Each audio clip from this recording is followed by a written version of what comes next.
My fish fam, it's Nikachu Merfolk Master, and we're back to Pioneer because I got a Pioneer Regional Championship coming up. And we gotta upgrade this deck because we did get upgrades. Like Unable to Scream. We're gonna upgrade those frog effects in the Pioneer Merfolk deck. And hopefully in this new metagame where they banned vampires, they banned Amalia, hopefully Merfolk is still good.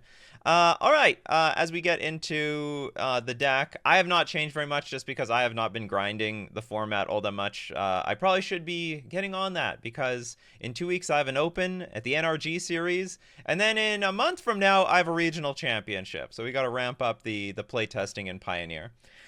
This is Unable to Scream is just a strict upgrade to Witness Protection. It's a blue aura enchant creature. Enchanted creature loses all abilities and is a toy artifact creature with base power and toughness 0-2 in addition to its other types. And as long as enchanted creature is face down, it can't be turned face up. But the difference is, like, Witness Protection is basically the same thing, but it turned the creature into a 1/1. And against the aggressive decks, I never liked that. I mean, the 1/1 can still deal like 3 to 4 damage against you, whereas this will now, they will deal no damage to you. 0 damage. Nothing. Nada. Zip. You do not pass go, do not collect $200. You collect $0. So Unable to Scream, I think, is just a superior upgrade for the most part. And also allows us to attack more with our attack freely with our 1/1s, whether it be a Cenote Scout or a token from the Deeproot Pilgrimage, or even Vidalian Hexcatcher, without the danger of our opponent blocking with the 1/1 Witness Protection. But with a 0-2 is super, super safe. Yeah, I don't think there's any other changes. So the metagame looked very unfavorable at first, but actually now it's moving in a direction I think that is relatively better for Merfolk's preference. There's like, we got Azorius Control at the top, we have Izzet Phoenix at the top, we've got Rakdos midrange.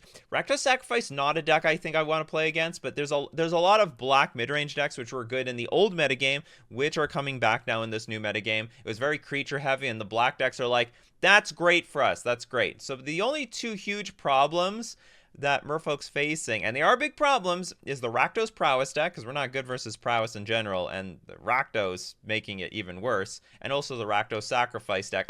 Maybe the Sacrifice deck isn't even that big of a deal. Maybe it's not because, like, hey, we got 3 toughness here, we got 4 toughness, 4 toughness, we got Hexproof. Maybe it doesn't matter at all. All right, with that, let's, remember, I haven't changed this deck. But so there's definitely some changes to be made, but let's get into our Pioneer League. We lost the die roll. Our opponent mulliganed to 6. This would be a really good hand on the play because, like, I don't have any green mana for this Kumena Speaker, and I think I really need it on the draw. I think Pioneer, you more or less want to be playing something every single turn. I would rather risk mulliganing. It's honestly, the hand's not bad even on the draw, but it's still like a smidge clunky. But we do have like all our, I don't know, I hope I'm not being like too greedy here. It's just that there's like a lot of decks, let's say versus Izzet Phoenix or the Prowess deck. I don't think I'd be very happy. Opponent's like, you filming a vid? Actually, yes. On the draw, what are the odds this is good? Maybe I should just risk it. Maybe I should just take a gamble with this thing. We've got Copter, we got the Hexcatcher, we have Pilgrimage, we have, oh, but we just don't have a green for Kumena Speaker. I'm gonna mulligan. It's greedy. You could keep that hand. See, this hand's just worse. This hand is just worse.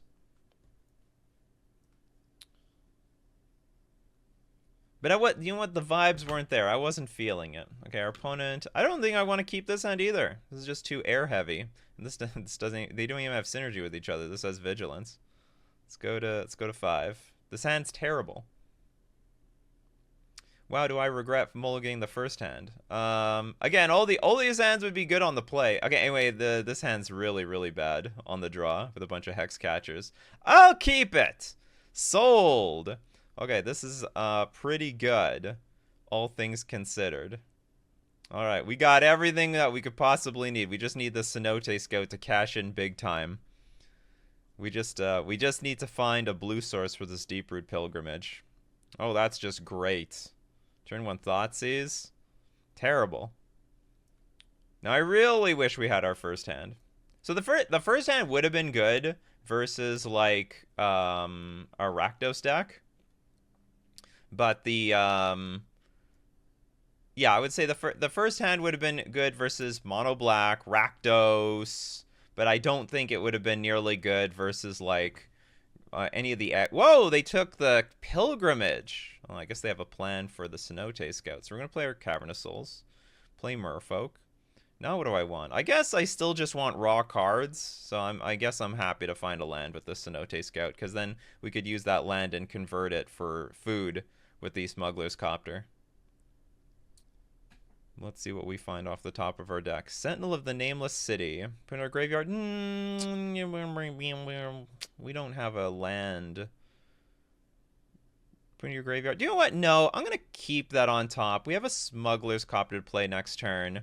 And so the plan is going to be that if we draw land, I can play the Sentinel of the Nameless City. If I don't draw land, that's okay. If it's probably going to be a creature, and then from that creature, we're going to be allowed to accrue the copter. So I think it's going to be a win-win no matter what. So we're going to attack for 2, and they'll play our copter. And they know we have Sentinel. It's fine. They play, by the way, they played the Bank Buster, which from my experience is pretty clunky. If they want to be activating this to draw cards, it doesn't get very far. It's a pretty awkward card. It's funny, all these Castle Lothwains. How many castles do you want around here? You gonna Thoughtseize this thing away from me too? Go on, leave me with something. Leave me with something, opponent. Give me a little something around here. Okay, we got the Botanical Sanctum. But our opponent is playing sort of like they've got a removal spell. If they have a removal spell, I don't really want to attack with the copter. But if I don't, if they save the removal spell, sorry, if they don't kill the copter, then they get to activate the Reckoner Bank Buster. So what are the odds that they have removal? Pretty high! Like, it's pretty good. Okay, I'm just going to attack for 2 with this thing. If they use the removal spell here, that's okay. I don't like activating... Copter is like your like main way of winning the game.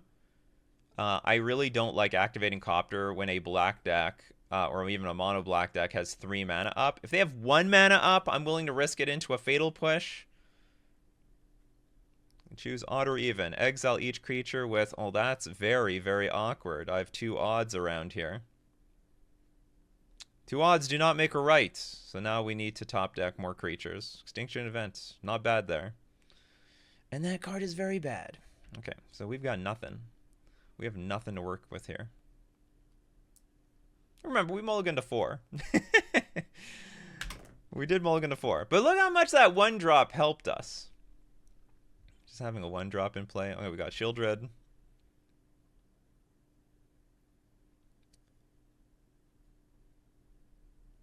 Shieldred the Apocalypse, which is pretty ugly in this spot, especially since I have Smuggler's Copter on the battlefield. So what do I want to see? I want... Okay, what do I want for Christmas? I want a creature, and then I want to top deck a Frog Effect to shrink this Shieldred. No, no creature. I guess I'm just going to die very, very quickly. It's going to be a very painful death.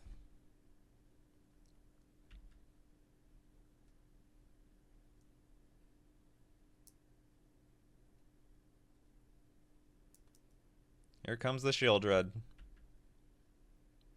If anyone wants my opinion, I actually think this is a very, very good matchup. I'm very happy that we were paired up versus Mono Black.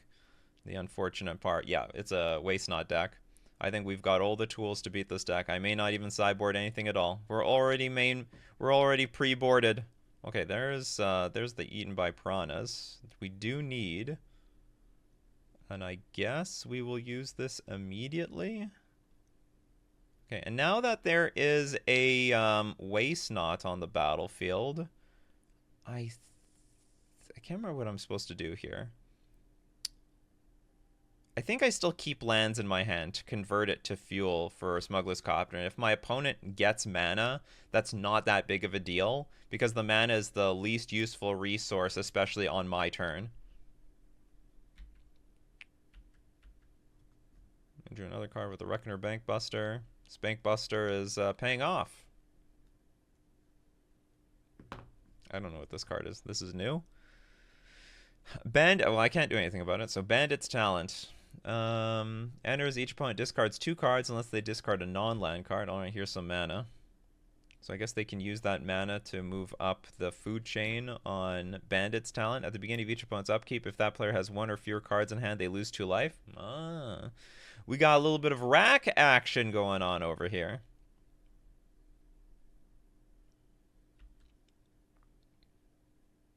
For the record, if I don't have Smuggler's Copter in play, I do think it is appropriate to put the land in play so that the opponent can't get any value off of their Waste Knot at all. Waste Knot is like a funny card that we can play around relatively well.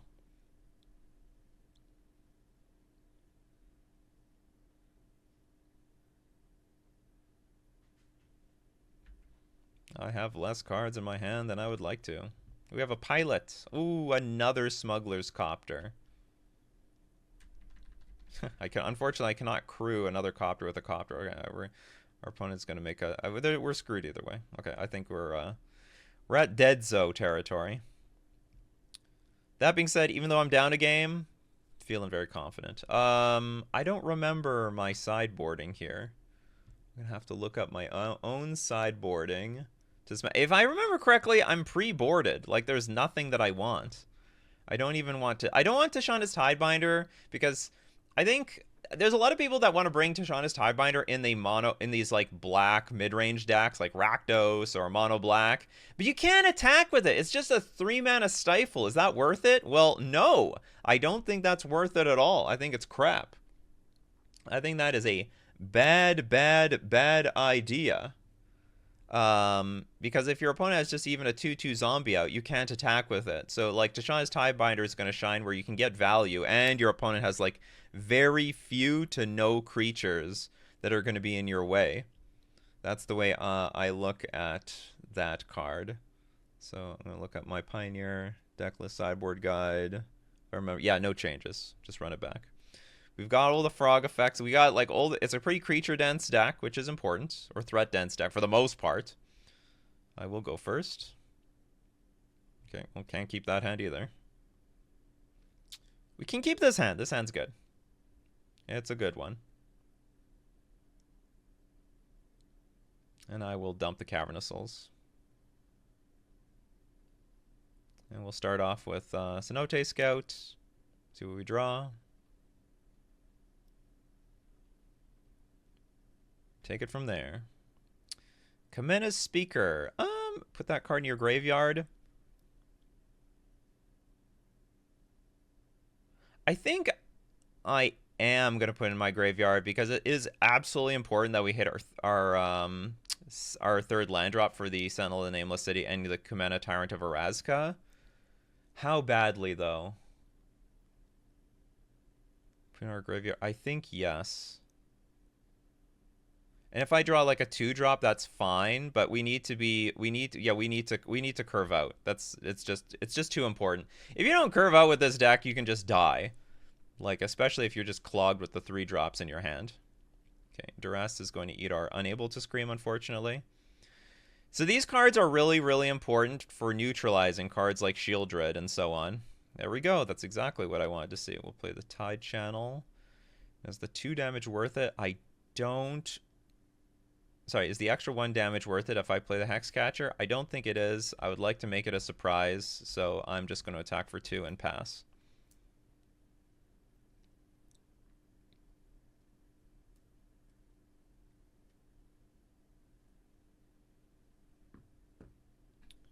Okay, we have a Sunken Citadel, which allows them to play their, what's it called, easier? The Field of Ruin. Play our Hexcatcher. Land? Excellent, we got a land.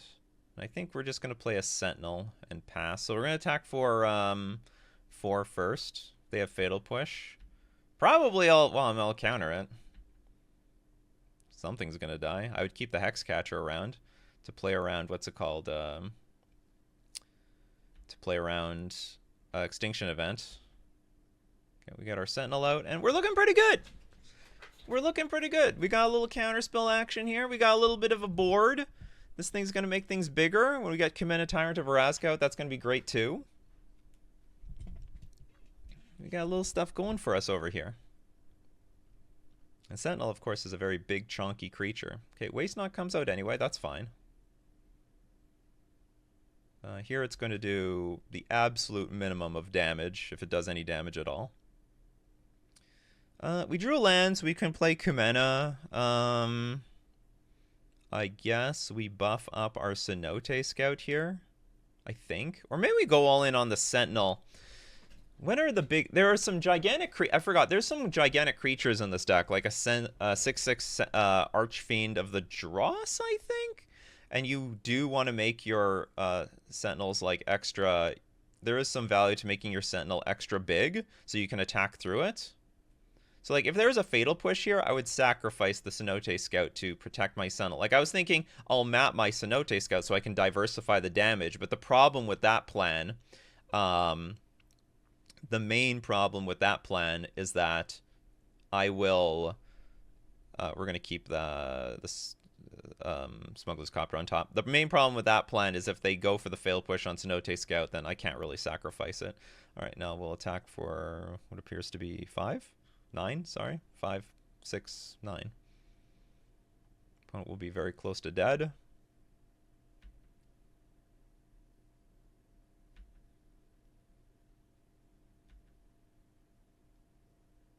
No, I think they're just dead here. Play Merfolk. With an empty hand, they can't get any value off of Waste Not. Also very important to note that with Smuggler's Copter, you do not have to draw. That's very, very important in this matchup. I still draw a good chunk of the time. Because the thing is, when you draw, you have to discard. When you discard, you trigger the Waste Not. You do not have to do that, though. You can opt to just attack and just not draw, not discard. So that you don't trigger their Waste Not.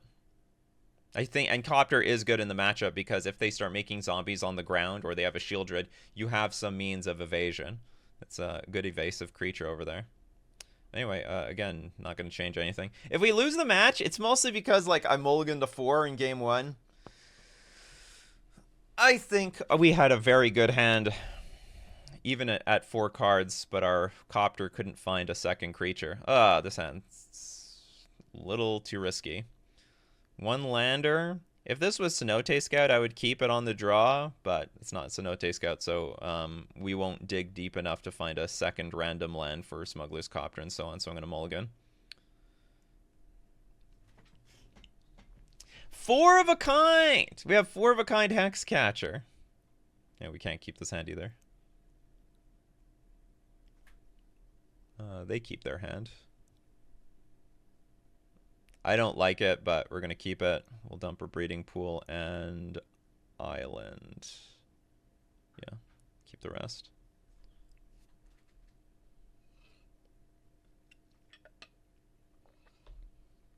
Just going to have to make the best with what we got here. That's not a good draw. I guess I'm going to play Mutavault first, with the intention of maybe attacking with it if they tap out on turn 2. For, say, Reckoner Bankbuster. They do not. Which is fine. I'm drawing a lot of 3-drops, which is not good when I only have 2 lands in a hand.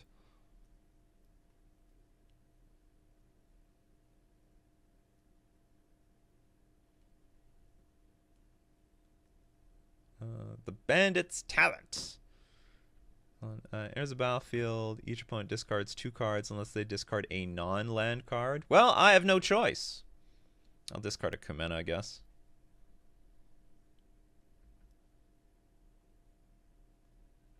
At the beginning of your draw. What's level 3? At the beginning of your draw step, draw an additional card for each opponent who has 1 or fewer cards in hand. I can cascade out of control. Land, please. Not a land, but you know what? I'll take it. We might be able to draw ourselves a land with a little Cenote Scout action on the battlefield. It's just that, like, everything's like super off curve. It would be really nice to draw a land, play Sentinel in the Nameless City. Then if our opponent, say, plays Shield Red, then we found a Smuggler's Copter. Ooh, do I want to keep that anyway? Probably not. Put the card in your graveyard. Yeah, I'm gonna put in my graveyard. I really need another land here. So the problem is, like, yeah, so I would have preferred to play Sentinel in the Nameless City. Then if they go Shield Red, then we Eaten by Piranhas it.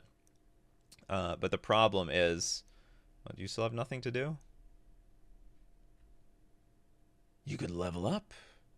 Level 2 is only for a single black. Doesn't cost that much. If that player has 1 or fewer cards in hand, they lose 2 life. I have a lot of cards in hand. I'm mana screwed.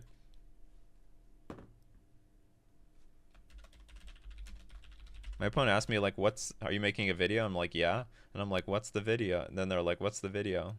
Okay, we'll float this.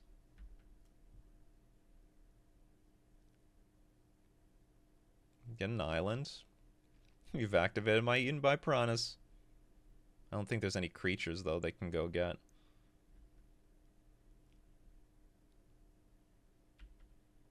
Okay, we're going to lose the mana. Okay, we do draw a land. That's perfect. Okay, so let's attack for 2.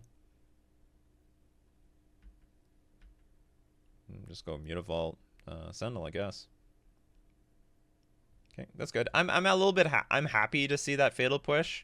It means I'm not going to get completely blown out by an Extinction event if our opponent has it, because that would have been a 2-for-1 here.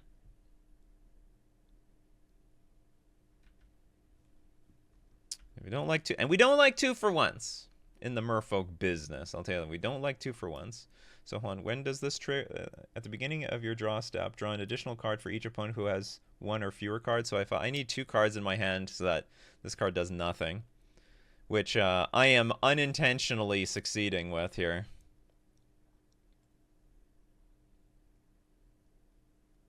Unintentionally.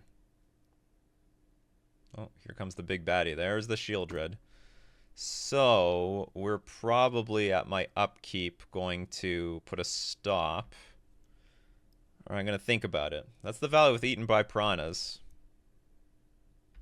I don't need to take damage here.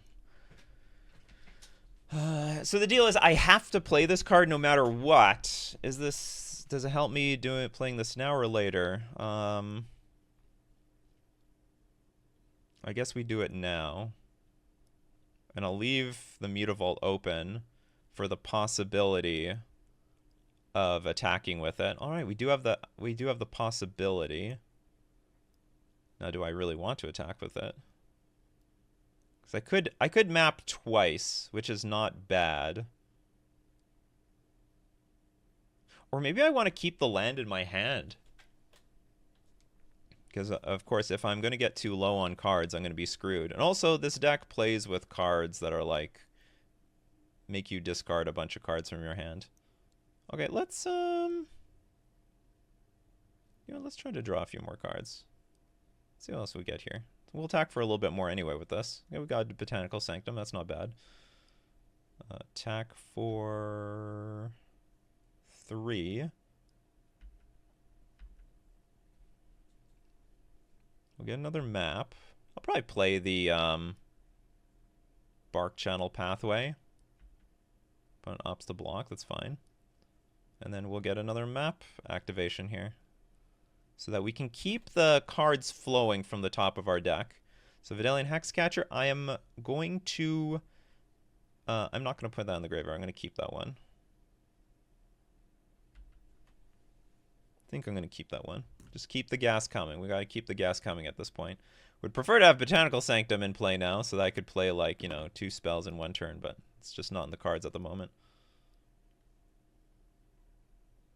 And this is partially why, and then if they go for, like, another Shield Red, then potentially we can, like, muscle it with this Sentinel. Like, I could play another Sentinel, get a map token. Or no, actually, I can outmuscle it with just the Hexcatcher. Like, we have a Hexcatcher on top of our deck. That will work. It's interesting with the Field of Ruin. Do you want to field me? If you field me, then I could actually float the mana and get a Hexcatcher in play. And this is just turns into a 3/3. That's fine with me. Is this instant speed? No, you have to do it at sorcery speed. Okay, so they have something up their sleeve is what's happening here. So we're just going to attack for 4.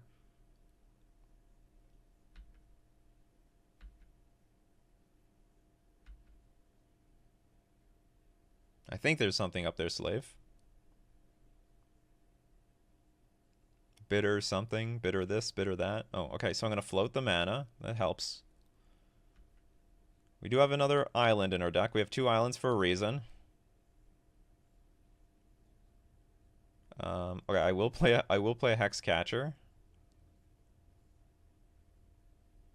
This is great. We could play Command a Tyrant of Vraska and start drawing cards.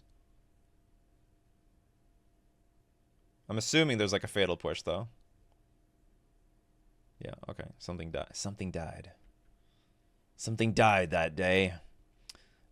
Which in that case, we might as well play our Sentinel. Yeah, we'll play another Sentinel. It's just the best value card that we have. Get another map token.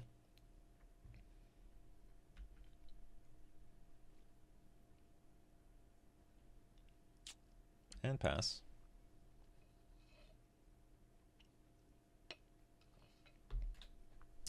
And Sentinel does work pretty well with Command a Tyrant of Vraska because of the tap 3 untap Merfolk ability. So we just attack with this Vigilance, no tapping required, and then you play Kamena, and we can tap our Hexcatcher. No, you're coming to take my Kamena away. Okay, Kamena down.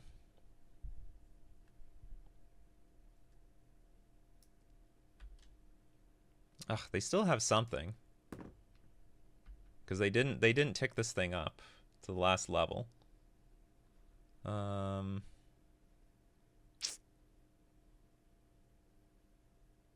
sort of don't want to go all in with this Sentinel now, so I'm going to buff up our Hexcatcher, I guess. Or I'm going to diversify these maps. Smuggler's Copter, put in our graveyard? No, we definitely want that card.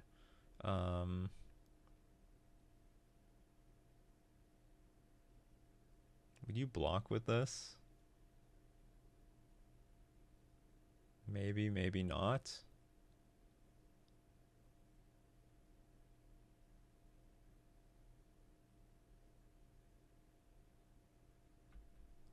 Well, I'm a bit paranoid here, so I'm just going to attack with our Sentinel. See what happens. Oh no, you can't block with this thing. Cost 4 mana. Oh, okay, so I missed out on 2 damage for no reason. I'm a silly Billy. Okay, destroy target non-artifact creature. It dead. It died. But I still get the map token. So really the thing should have been killed in advance. But it was... this was a mistake. I should have attacked with this. I forgot that this... Or I saw 4 mana in play. I'm like, you can activate and block. Which really you can't. Do I want to make this bigger? No. I need to save the map tokens for the future. So I'm going to keep them in my hand. Come on, draw Thoughtseize. That'd be great. That would be just great.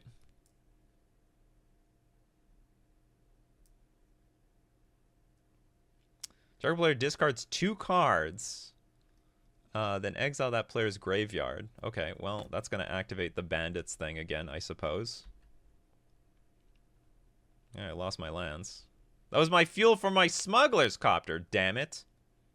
That was fuel for the smuggler's copter.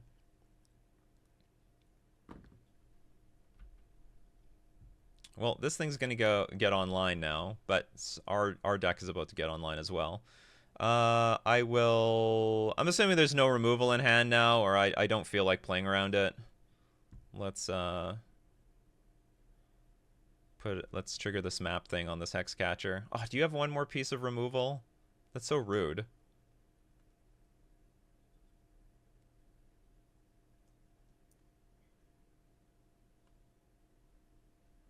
Otawara. Very interesting. Okay, I guess now we are going to... Well, if that resolved, we might as well map again. There's another land on top. That would be great to have in our hand. Command a speaker. Put the reveal card in the graveyard? No, we're going to keep that one. And play our copter. I guess I should have attacked with the Hexcatcher first. No big deal. Our opponent has perfect information about our hand and everything. And now it's a race. Like, we are taking damage from the Bandit's talent, but we're also going to be attacking for like 6 damage a turn ourselves. Now, interesting thing they can do here with the Field of Ruin is they can activate it to shuffle away our Kamena Speaker on top of our deck. While also just strip mining us, right? It looks like they could have done that. They could have strip mined, got a land, and then activated this and then passed the turn. That didn't seem like that bad of an idea.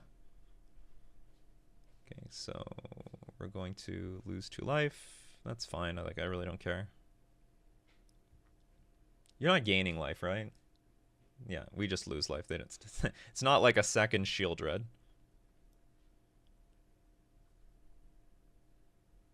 Okay, we're going to activate our copter. It's time to go, go, go, go, go. Attacking for 6. I'm definitely going to loot. Let's get some more gas. Not gas.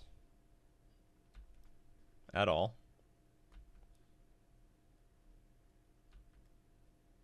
But we're just ahead.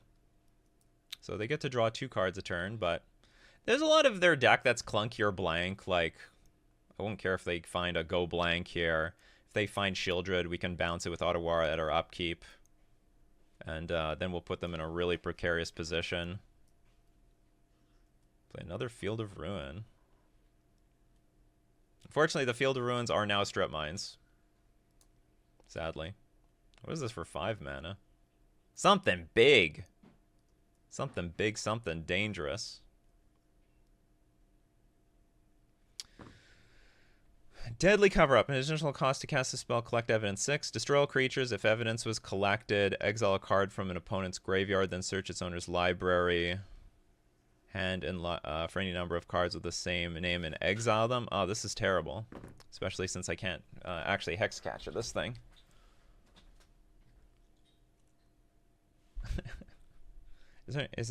Did they target upon resolution? Destroy all creatures. Oh, I can't stop this thing. So, okay, we're gonna counter it. We're gonna make them tap out. We're not actually gonna counter anything.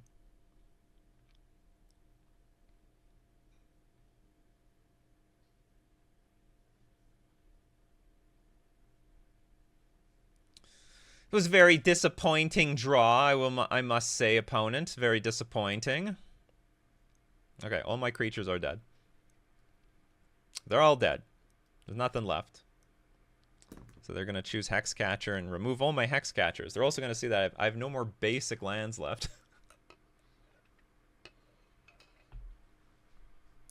Which is not good for me.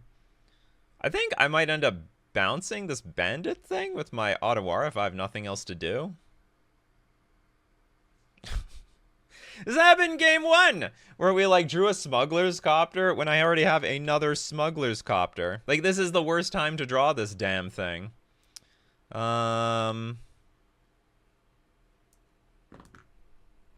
get to draw 2 cards at the beginning of your draw step. Draw an additional card.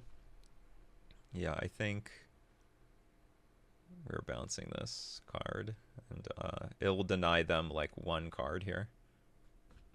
So if they want to replay it and activate it, then good for you. It'll like at least soak up their turn. They have to put like 6 mana into it.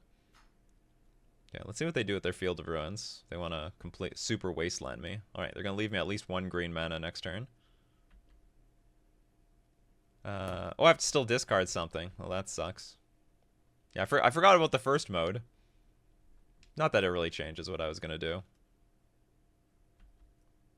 Or maybe a second Smuggler's Copter is more valuable on the board. Maybe I'm under because I could have hit. I could if I just draw a random creature, I can attack for 3, and then if I draw another random creature, I attack for 6. Yeah, maybe having 2 Smuggler's Copters on the battlefield is more valuable than not. Great card. Useless here.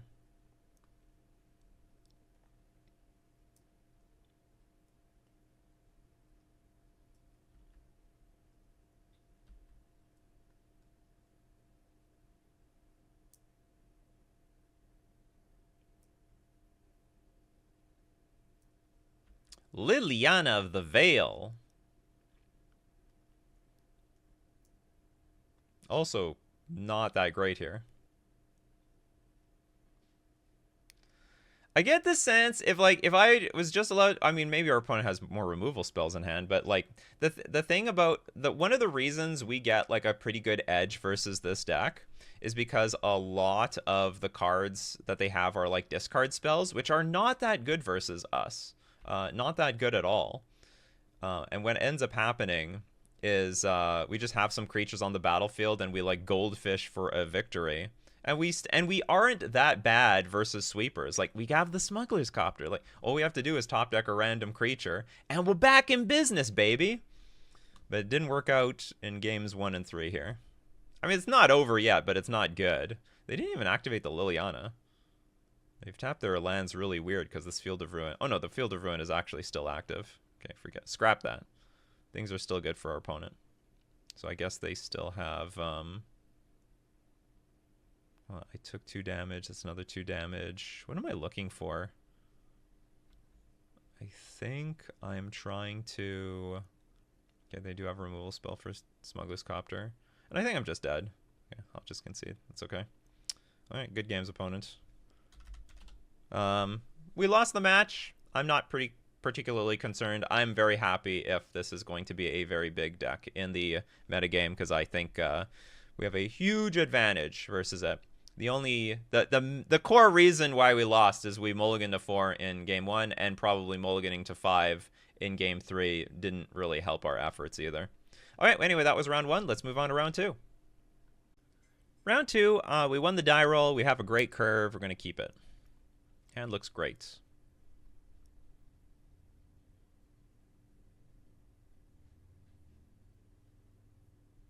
Good question, actually, is what do I play? My opponent asked me, is there merfolks in Pioneer? And there is! There are many merfolk in Pioneer. Plenty of them. There's plenty of merfolk in Pioneer. How are we going to start this, though? So, generally speaking, I like to play Cenote Scout first if I know I need to dig to something. It's not clear I need to dig to anything. Otherwise, I like to play Comena Speaker first, because it's usually guaranteed power. But in this case, it's not! If I play Comena Speaker turn 1, I have no island to turn it on, and I'm definitely going to be playing Smuggler's Copter turn 2, or almost certainly. So I guess I will play the Cenote Scout turn 1, because this could end up being a 2-power creature. And if we draw an extra land, that's fine. That's more fuel for the Copter, or to curve into Sentinel the Nameless City. So it's a win-win no matter what. Den of the Bugbear. This is going to be a rough matchup. Swift Spear. We really needed that 2-power in play. Okay, we're going to get hit. So, in general, this is a brutal matchup. This is very, very, very bad. Copter is also not very good in this matchup because it forces you to tap down defenders in order to attack, or it also limits how much you can attack with. This is not really, like when you're up against prowess, this is not really like a chip away sort of matchup. You ideally will deal as much damage.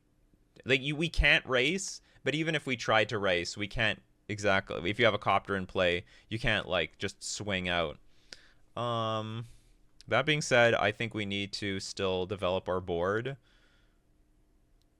Just thinking, is there any value of playing Copter and just passing? But if they attack with Swift Spear and I crew Copter block, that might get a pump spell out of their hand, but they'll definitely play at least a pump spell. You know what? I think I'd just rather not. Let's just attack for 1. The first few turns are usually spent on development. and then by their turn 3, 4, they'll go bananas with a bunch of pump spells. Okay, this is red-green. This is like the more classic prowess deck. Or classic-y. Anyway, this is just a terrible... This is a really terrible matchup. Because I believe that they have a little... I think they have a little bit more removal. Ooh, Hexcatcher helps a lot. Not gonna lie, that is pretty good. So this will buff up our board while also giving us some ability to counter some cards here. So let's play the Bark Channel Pathway. Actually, I probably should have just played Cavernous Souls. Let's try to race. This is not terrible. And then depending on what we draw, I guess we're going to crew the Hexcatcher. Yeah, I'm not blocking with this thing. Let's attack for 5.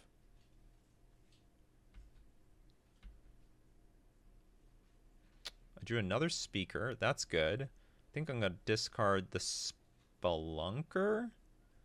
I think there's some like reasonable chance we can race. Like I can double spell. Like if I can double spell each turn, which is not easy with this deck. Usually I can't.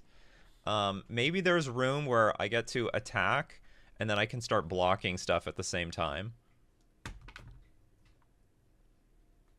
And the Wizard's Lightning, ning my Hexcatcher, which is very evil. Okay, Hexcatcher down. Now maybe we just get blasted in the face for 1 billion damage. No, not yet. We'll wait next turn, I guess.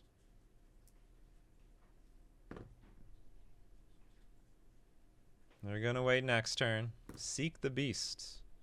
Could have done that at instant speed, right? Like, didn't we just miss out on a pile of damage here? What happened? Opponent found some lands, which is, I guess, good for us. Mutavault's a very good draw. Okay, do I have to prevent myself from dying next turn? Or can I just go tap out here? I think I still have the spirit of racing my opponent. I think I still have the spirit of racing the opponent. I can attack for 6, put my opponent down to 8, and still threaten like a good chunk of damage. And I'm probably going to try to block this Swift Spear next turn. We will... Do I keep Kamena up? No, I'm gonna attack for maximum damage. Maximum.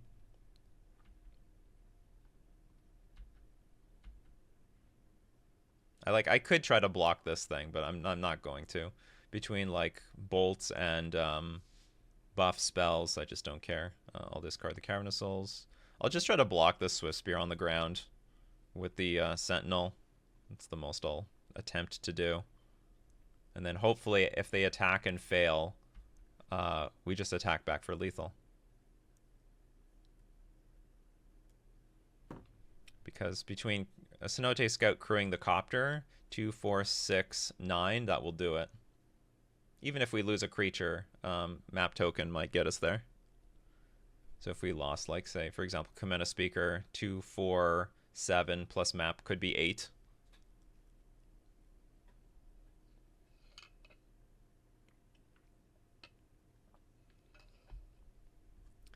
If we win, by the way, we don't deserve to win. Our opponent had a Seek the Beast that they just didn't play at all on their after the blocker step.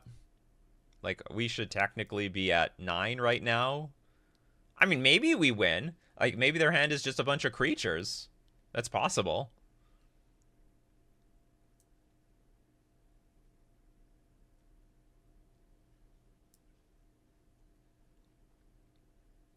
Oh, I do have to calculate that if they attack, I block. Sentinel dies. They play this. Probably this map token is going to come in handy because this is the questing druid hitting the battlefield is at least going to be a blocker. They're calculating. They're thinking of the possibilities. But at the very least, yeah, we're going to try to block with the Sentinel. Despite what it looks like, the Sentinel is actually not very good in this matchup. It doesn't take very much. It like takes 2 spells to make a Swift Spear like a 3/4 itself, and then you don't even trade. But like just one of those pump spells on Swift Spear, whether it be like a Monstrous Rage or whatever, it will give it +1/+1 plus the prowess trigger. So it'll at least get to 4 toughness, which doesn't let the Sentinel trade with it, which really sucks. Okay, Questing Druid comes out first because they're going to have effects. They're going to do some stuff. Oh, Dreadhorde Arcanist. Okay. We're going to be on blocking duty. It's fine with me, too. That's very good. It's always good news when the Prowess deck is on blocking duty. Now what do I want to do? I might want to map the Cenote Scout to make it at least 2 power. That way nothing can block it well. Yeah, let's try that. I don't know if that's the best option. So we do find a Smuggler's Copter. Do I want to put that in the graveyard? Maybe I want to put that back on the battlefield. Maybe that's a good card. It's like an additional flyer if I need it. Put in your graveyard. No, you know, I think I like drawing. Oh, maybe I don't want to draw that card. Because I'm going to attack with Mutavault this turn. I'm going to have 1 mana available left. Okay, we're going to put in the graveyard. Yeah, sure. Dump it. We don't need it. I should say I don't need it. I definitely want to exchange this land for land for something. Okay, so I'm just going to YOLO. It's, you know, math is for blockers. Let them figure it out.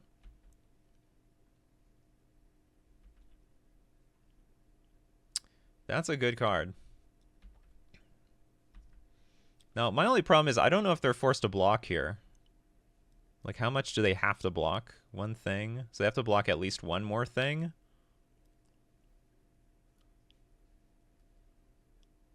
Okay, so I'm going to trade there. Okay, that's good. If they have to do that, then that's good. So long as we get a Swift Spear off. So if they have, like, Slickshot and Dreadhorde Arcanist, is it when it attacks or deals down? I think it's just when it attacks. So they get a Wizard's Lightning. They can bolt me for 3.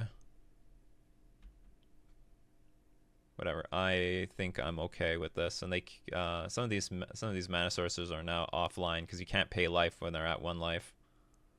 So this can't tap for red. This also can't tap for red. So they're only working with the Copperline Gorge and the Den of the Bugbear. Tarkus Command. That looks very evil. I go to 9. Attack for 4. Oh, I'm dead. No, I'm not dead. Is it for free?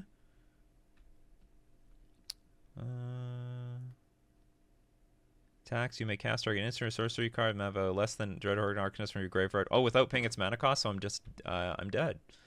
This is gonna be for. That's an extra 5. That's gonna be 9. Oh no. There's also the Tarkus Command that also works.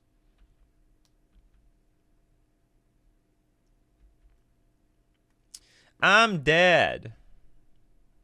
Okay, I can't block the damn thing. Okay, good games. Don't know if I have any other option. Maybe I do. Okay. What do I do in this matchup?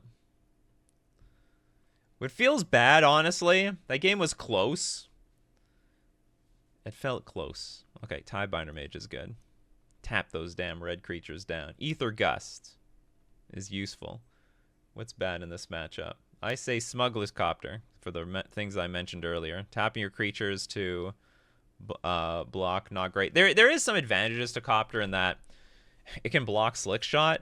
In theory, still not in love with the idea of being on defense.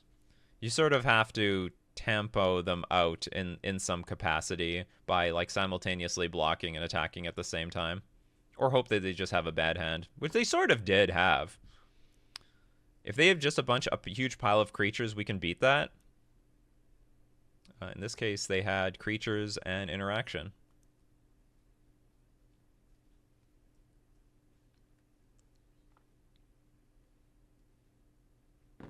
Come on, give me a hand. Mystical Dispute does not belong in this matchup. I would not bring that in. By the way, if no one knows what Tidebinder Mage does, it's like it's a blue 2/2 creature. Enters the battlefield, tap target red or green creature an opponent controls, and it doesn't untap for as long as I control Tidebinder Mage.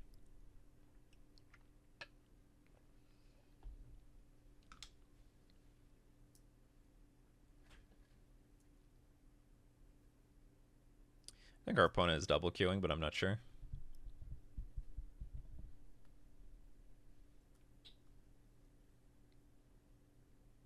So I think for us, honestly, I think the Rakdos Prowess matchup might be better for us. As weird as that sounds, I think it might be a little bit better because these decks have more damage based spells, like Atarka's Command, Wizard's Lightning, whereas the Rakdos Prowess deck is going to be more on like Fatal Push, Thoughtseize. I think that favors us a little bit. This hand is great. We're gonna keep it. Not thrilled with the breeding pool, but we're gonna live with it. Okay, breeding. Start with Botanical Sanctum into Kamena Speaker.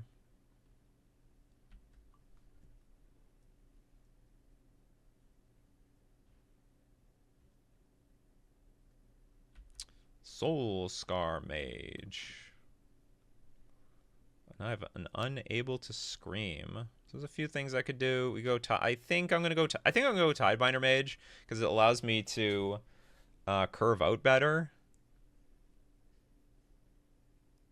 Because I go Tidebinder Mage, next turn I go Unable to Scream and Deeproot Pilgrimage, and I'm going to be guaranteed. Like if I go Deeproot Pilgrimage attack, and I could with the Mutavault. The problem with that line is I can't play Tidebinder Mage and Unable to Scream next turn. I can't double spell, and on top of that, if they kill my Kamena Speaker, I can actually attack with the Mutavault next turn. I can play Unable to Scream, but this is not like really getting me super far ahead. On the other hand, Tidebinder Mage would be better spent on, say, Slickshot Show Off. You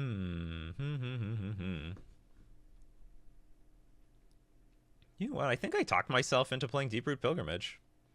So this is a 1/1 right now, but when we attack, Deeproot Pilgrimage will make a Merfolk token. And then turn the Kamena Speaker into a 2/2.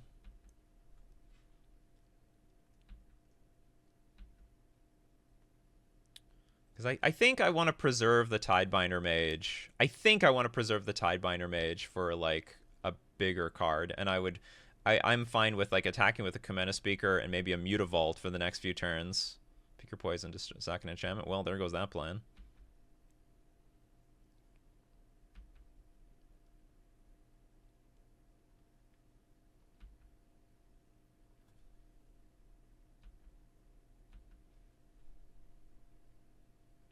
I think I'm just going to take 4 here.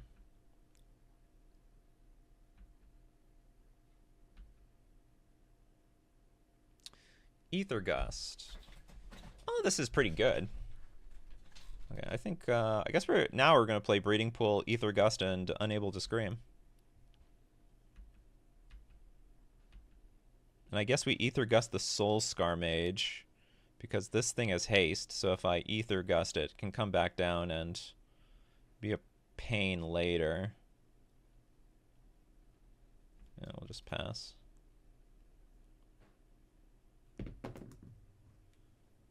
Okay, I am curious to know how, like, I have maximum control elements. I'm just curious to see how well these are all going to work. It says Defender, right? Chant creature, loses all abilities, and is a toy artifact. No, it can still attack. Okay. If Atarka's Command, it will work. Okay, I'm not going to block. I'll take 1 damage. And we'll see if there might be something better to Ether Gust. Who knows? Maybe there's something even better to Ether Gust. Kamano. I cannot. I don't like the look of that card, to be honest. Can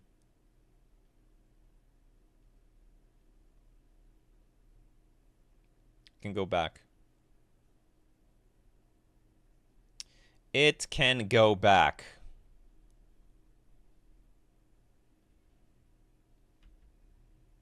And they put it on the top of their library, interestingly enough. Seek the Beast. And they're going to exile 2 cards. We know one of them. Kamano. I drew a land. So my options are... I think what I'm going to end up doing is we're going to attack with everything. Yeah, we're just going to attack for 5 with everything.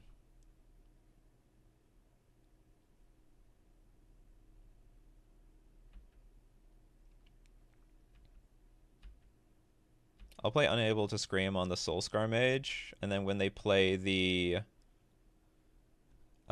Questing Druid, that's when I will play Tidebinder Mage on it.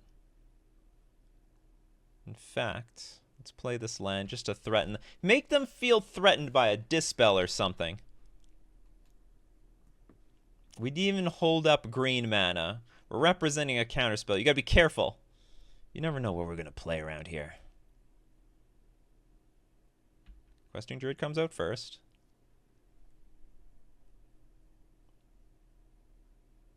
Command is probably gonna come out second. Oh, a Swiftspear. Okay. Ugly. Very ugly. Now Commando probably comes out.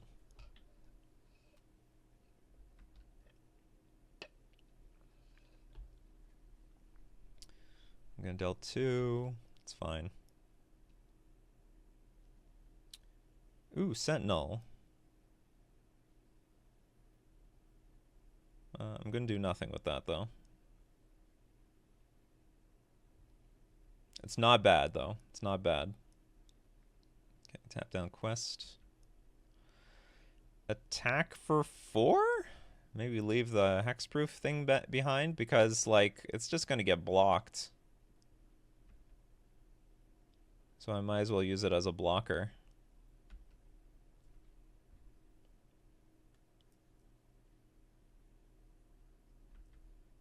Opponent decides to block with this one Soulscar Mage.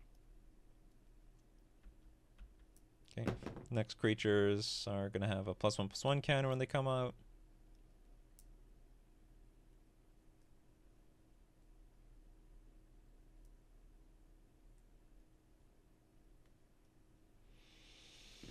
Okay, I think I'm gonna start throwing things in front of the Swiftspear. This is like sort of the moment of the game where I could die out of nowhere. Like Tarka's command, Wizard's Lightning, you're dead. See? See? See? Told you.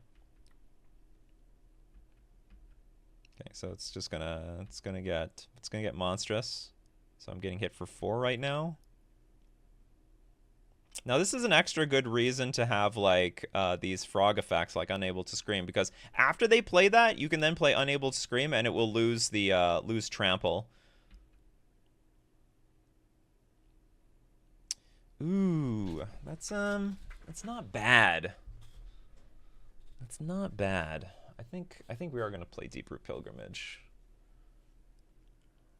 And I guess we're gonna attack for 4. We're gonna make it 1 token. It's a pretty close game though. So we're gonna attack for 4, make a token, and then I can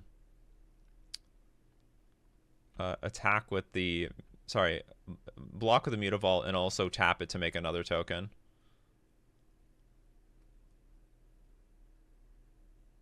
Okay, opponent's on blocking duty. Tidebinder Mage! Finally seeing play again. Oh, that is very, very rude. Target creature gets +2/+0 and gets the roll token, so it's going to kill my Tidebinder Mage, which unlocks the Questing Druid. Okay, so this game got a little bit closer. A lot closer than I wanted it to be. And pass the turn, I guess.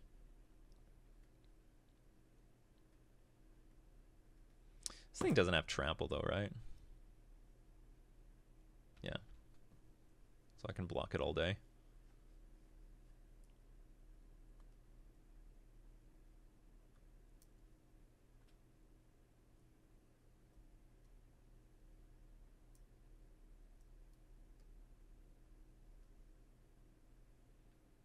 Slick shot, show off. The single card that makes this deck a deck. If it wasn't for... I don't think this deck would be so insane if it wasn't for Slickshot Show Off. I can't tell if this is a design mistake or not. Like, I asked Twitter, like, how do you feel about Slickshot Show Off? And people seem to be pretty hyped about it. When really it's... Like, my problem with cards like this is, like, this is a super non-interactive card. Like, there's not... There's a removal. Don't get me wrong, there's removal. But, like, you don't have that removal, you get, like, absolutely smushed by this thing real quickly. Okay, so what's the damage here? I have to block 2 things. I'm going to take 3. Next turn I get to attack for at least 2. Interesting, they didn't attack with this. I definitely have to block something, though.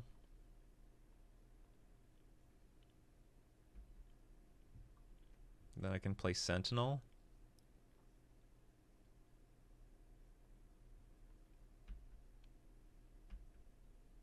Do at least trade here with something.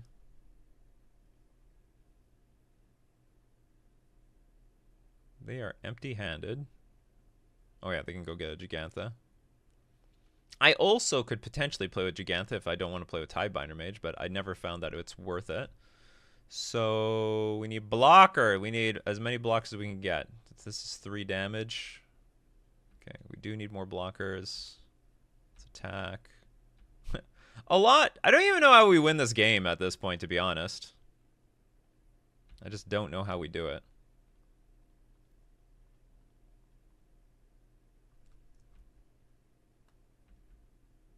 It requires a copter, actually. Maybe if we draw copter, actually we could come back.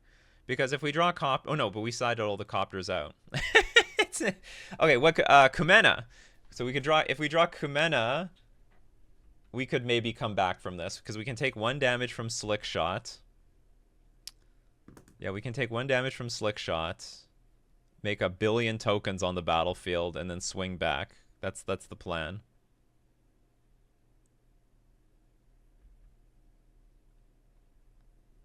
It's not the greatest plan, but it's a plan. Okay.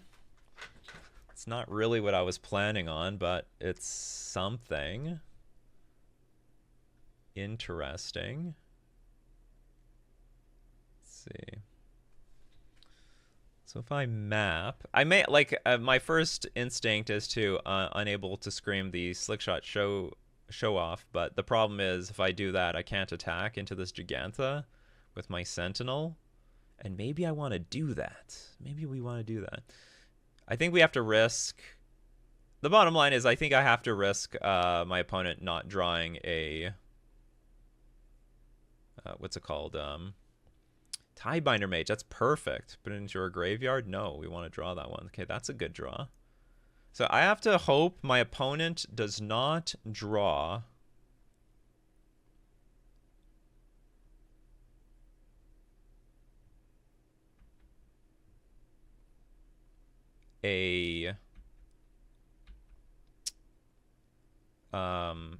like a non-creature spell.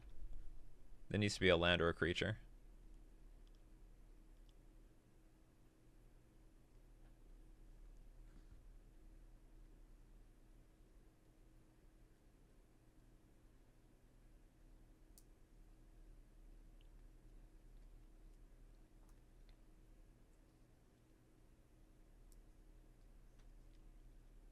And actually, with knowing that there's a Tidebinder Mage on top, I actually should play this map token on something else as well.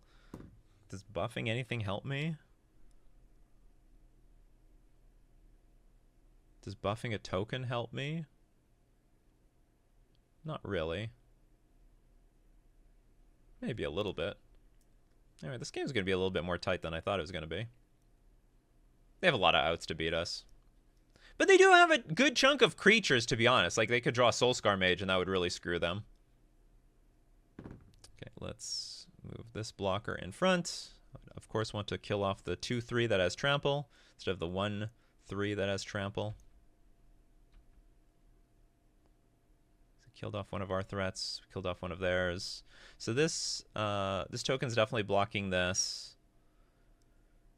This sentinel is going to be blocking this. I'm just trying to figure out where to put this map token. Maybe I want to diversify the power.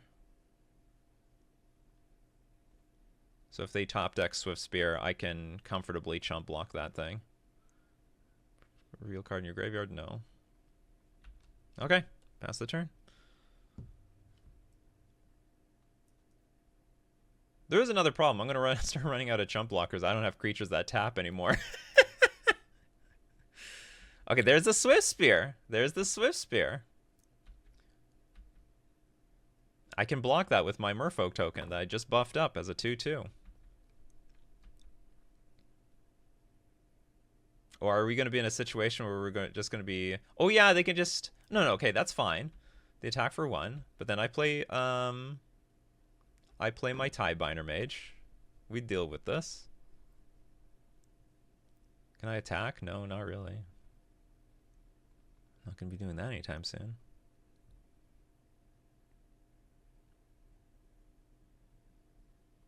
Okay, we deal with that problem. We still die, like, at any moment. We can't go wide yet, so just pass. But if they top deck, like, another random creature, like if it be Swift Spear, it's no good. Swift Spear, Soulscar Mage, game goes on. But, like, I can't get through this stupid questing druid. No! Oh, they just found Ramanap runes. Just ruin our day with the Ramanap runes.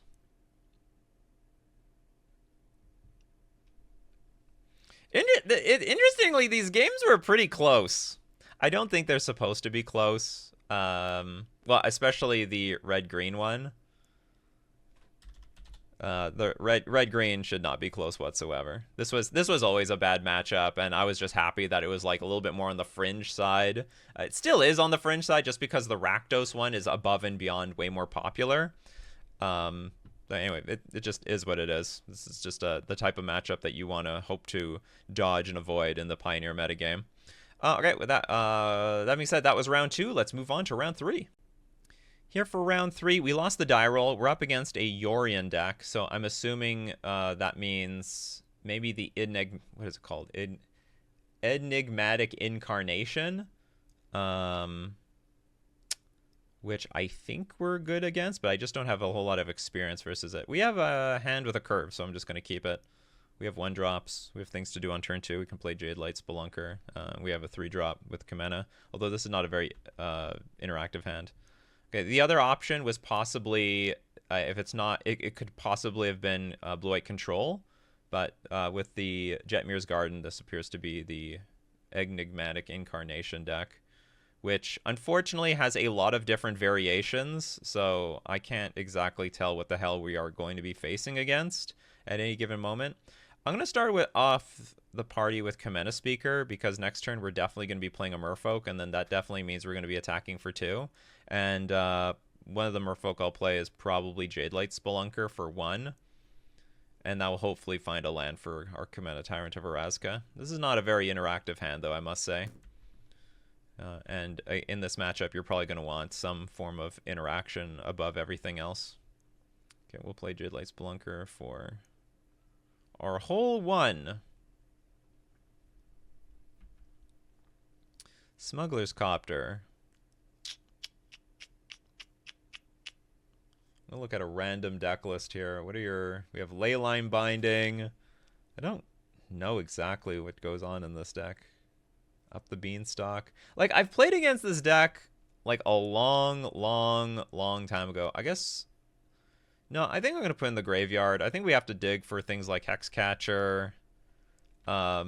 Maybe even... Hexcatcher, actually, with Kamena in our hand, looking for Deeproot Pilgrimage would probably be good.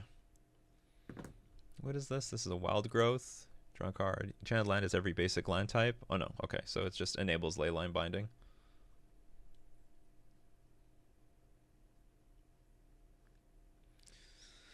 Floating Red. And it draws a card. So you can, like... Sure, you can get some card draw off of this thing. Fable the Mirror Breaker. That's fine.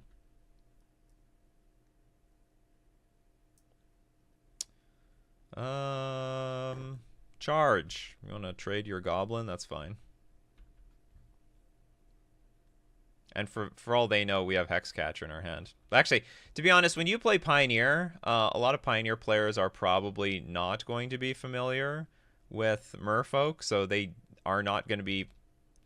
Like, you know, I've played against people in paper. It's like, isn't there a Merfolk that has flash and it's 2 mana and it's like a lord?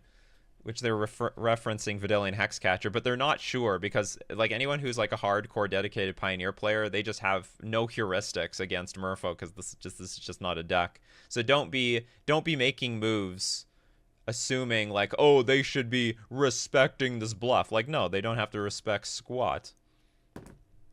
Up the Beanstalk. That's a weird move. Doesn't this have all... Enchanted Land is every basic land type in addition to its other types? Like, shouldn't this always be left up?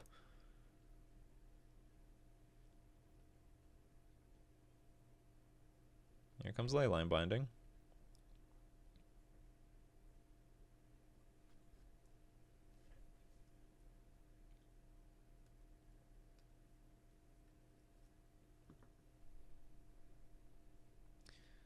So we are pretty far behind here. Well, it's not impossible to get through. I'm assuming there's another Leyline Binding here. Just based on how our opponent is tapping their lands.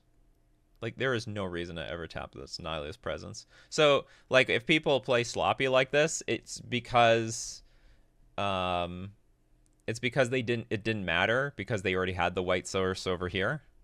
So they may or may not play a Leyline Binding here. Okay, let's see if they play it on the next creature.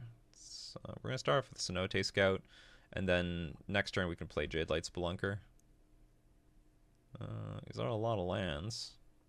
That's a lot of lands, if you ask me. Play Kamena. And pass.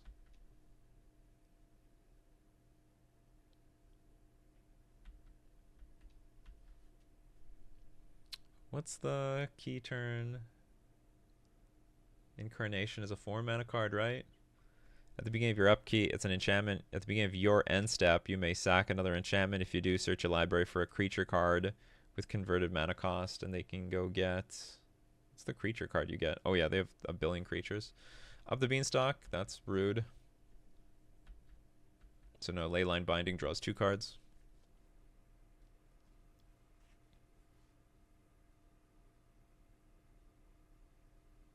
Get lost! Get lost, my Kamena. Well, I guess I wasn't welcome at this party anyway. Oh, Chains of the Rocks. All right, we're going hardcore here. Good old-fashioned removal are us.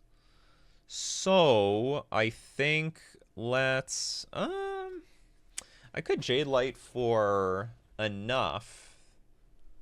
I sort of want to make the Cenote Scout a 3/3. How do I maximize everything here?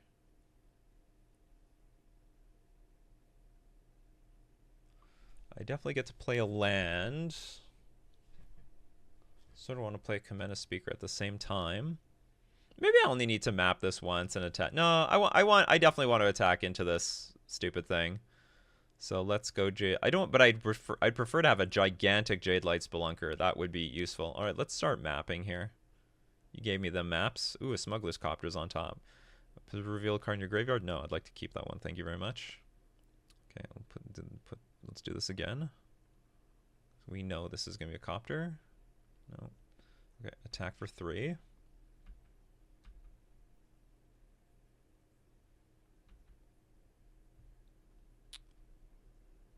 Play Kamena Speaker. And then play this land. And the next turn, we'll play Copter and Jadelight Spelunker for like 1 billion. Oh, good. I thought they were going to think about shocking themselves with this breeding poem. Like, oh, that can't be good news. Elish Norn! If a permanent entering the battlefield causes a triggered ability of a permanent you control to trigger. that triggers twice for them. If my thing triggers, it doesn't trigger at all. Well, Jade Light Spelunker, you're useless now. But here's the good news, Jade Light Spelunker. What is it? Permanents entering don't cause abilities of perms your opponents control the trigger. Alright, so the Jade Light Spelunker is useful only as a 1/1 creature. So I might have missed out on having a 2/2 in play, basically. I tapped my mana wrong here. Yeah. Like, you countered my Jade Light Spelunker. You did. It happened. But anyway, this is a non-bow too. You want to copy your Elish Norn? Doesn't look very impressive, in my opinion. Now here's a good question. What layer is this all on? Like, oh, that can't be good news. The Incarnation. Each player can't cast more than one spell each turn. Ha! Joke's on you. I don't even have any other spells to play. So is it just a tutor? Search. If you do, search your library for a creature card with mana value equal to the 1 plus sacrifice enchantment. You may cast that. Put that card on the battlefield and shuffle. Okay. So they can sack like anything. They could sacrifice Nyla's Presence. Yeah, there we go. There it is. I remember playing against this deck like a long time ago when I used to play Spirits. And turns out it was a good matchup for Spirits, at least at the time. What is this? Oh, you want to destroy my artifact and enchantment. And gain some life. It's clever. I'm running out of gas. Alright, do you know what? I concede. Or should I concede? Maybe I shouldn't. If I draw Kumena, Tyrant of Vraska, like, things that are important, my opponent, like, stops playing things, that would be important. Even though they can, like, Reflections the Knight of Autumn over and over again. Do I have a sideboard plan for this deck? Because I haven't played against it. I know it's gotten a lot more popular recently. Another one. You can double sacrifice. What was holding this deck back? Vampires?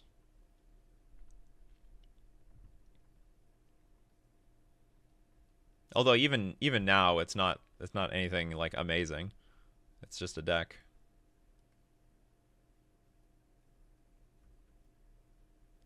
The Overlord of the Huntwoods. Sorry, the Hauntwoods. The Overlord.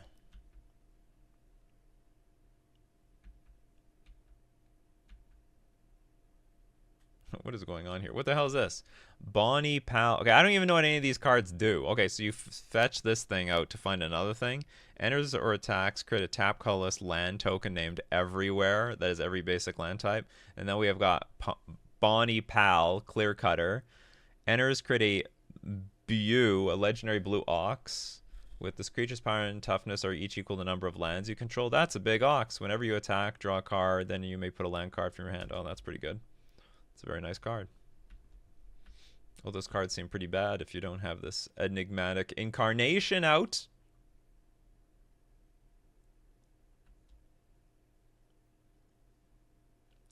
See, this is a very nice card. This is a good card. Now the problem is this reflection plus this Knight of Autumn. That's a good combo. It's a very good combo.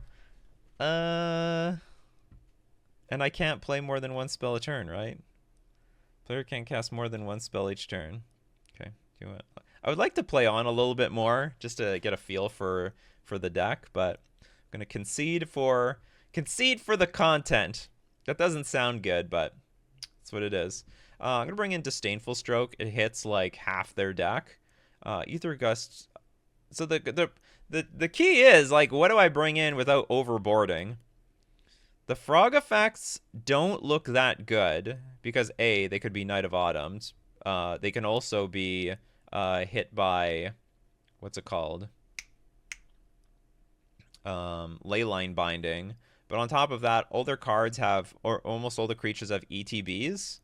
So I think it's actually just better not let them cast things. So Mystical Dispute looks very, very good. It hits a good, like, even if I have to pay 3 to hit a mono white card or a white green card, I think that's going to be fine.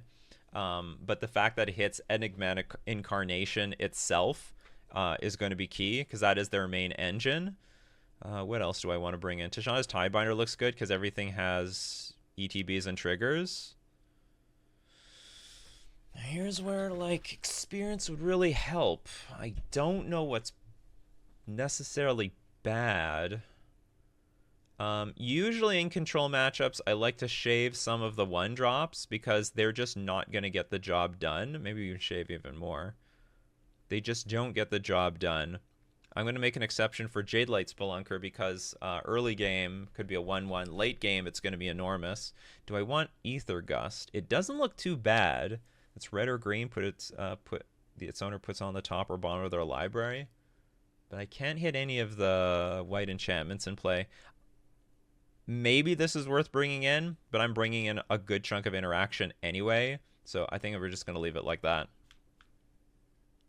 Also, I might be wrong. Maybe Commander Speaker is more important than Cenote Scout. What's my control matchup sideboard plan? I think I just leave all the... Anyway. Look at it while I'm playing.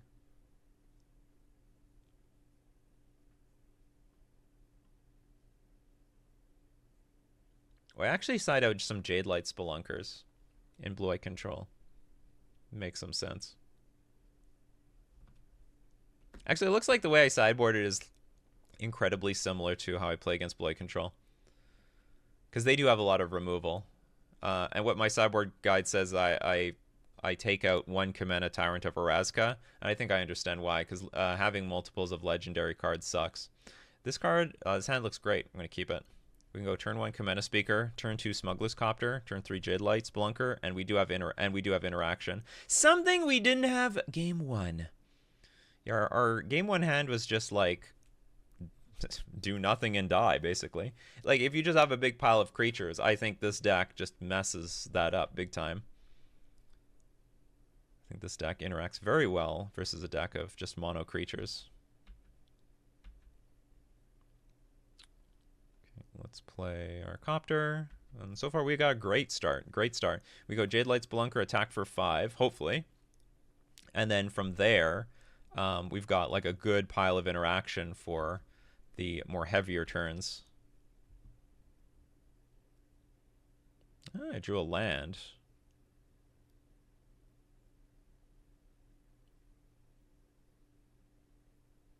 I guess we might as well have Mystical Dispute up. I don't know what's in there. Well, I'm looking. What does this random list I have from the internet tell me? Is there a blue card at 3 mana? Not really, to be honest.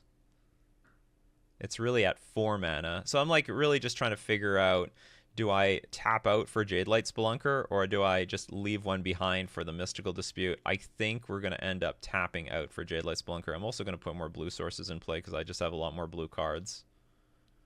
Let's maximize what we can get from this thing. I hope I don't regret. And also that'll maximize how strong this card is in the first place. Disdainful Stroke. I think we're going to want to keep that. Put the reveal card in your graveyard? No. Or maybe I do? Do I keep that? No, maybe I don't. Maybe I want lands so I can curve out. Because we have counter spells. Okay, we'll put that in the graveyard. Yeah, I got a land. Okay, I'm happy. I'm a happy camper here. Attack for 5. We will loot, of course, anyway. Another Tishana's Tidebinder. That's rough. These are all very good cards. Very good cards. Guess we'll dump 1 Tidebinder. Let's hope our opponent doesn't have too much removal. Actually, a good question. Do they have... okay, that comes into play tap. That's good. Change to the rocks. Not a big deal.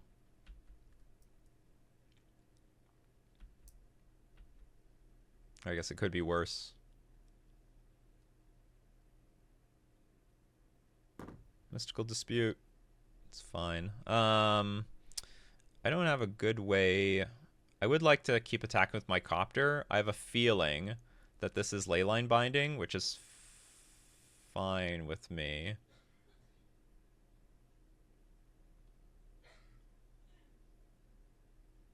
Yeah. If it's Leyline Binding, then we can Disdainful Stroke it, and we'll have Mystical Dispute up. Awkwardly, like, we discarded the cards that we have in our hand. Like, what does that tell our opponent? it's like a huge show of strength, really. Not to mention, I'm like tapping down my Kamena speaker here. This is all like a huge show of strength. Okay, we'll draw. I'm gonna keep that because that puts a permanent on the battlefield. I guess we discard Mystical Dispute. Oh god, this is... Everything looks so strong. Everything I do looks strong.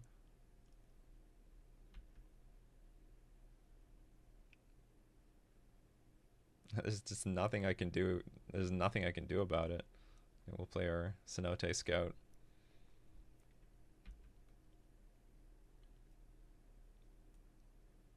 Smuggler's Copter. I think I can put that in the graveyard. It's fine.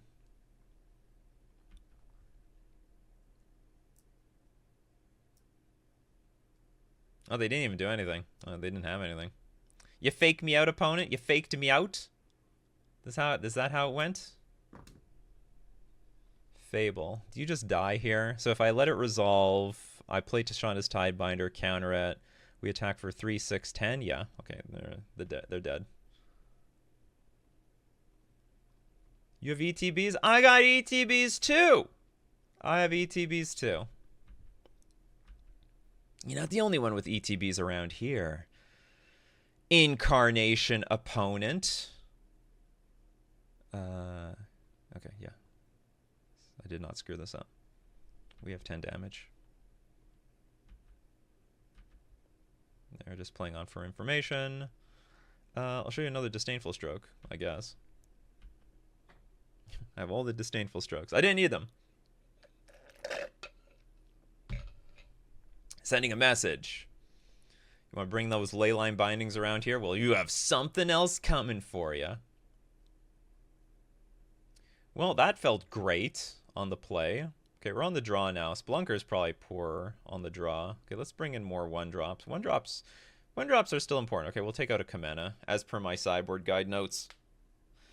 So I think the problem with Kamena is, like, if it's legendary, because it's legendary, it's more awkward. But that's about it. We'll have a decent chunk of things to do on turn 1. Although, I find, like, in these control matchups, it's less important to have a 1-drop. It's nice. No, I should... Maybe I'm misremembering. I know against attrition-based decks, it's not super important to have a 1-drop all the time, especially on the play, but on the draw, it'd be more convenient. His hand is useless. Mulligan. This hand is also useless. There's just too many do-nothings here. We have, like, no creatures. A lot of interaction, though. What I don't like about this hand is I can't stop, like, a Beanstalk, and then my opponent just grinding me out with value, so I'm going to mulligan this, too. The deck is not treating me well today, it seems. Not treating me well at all. Okay, well, mulligan this too. Come on, Cenote Scout. Woo! Okay, keep. So we're going to dump this land. We're going to dump this land. We're going to dump this card as... Alright, we'll screw interaction. We just need to try to goldfish with this the best that we can. Do you know what? I think I should take it... I don't know what was best here, actually. Maybe I should have kept the land, removed the Sentinel. Well, anyway, we drew a land anyway. And it's a good one. Oh, that's a good one. Yeah, we need that. Just not his Tidebinder. Need to hit that third land, though. Put in the graveyard. It's so good, though. Oh, Tishana's Tidebinder is like golden here. It's basically like a hard counter in this matchup. I prefer that over the Sentinel. Now we got to curve out, though. It's a show of strength. Hopefully they're scared. Our position is so strong.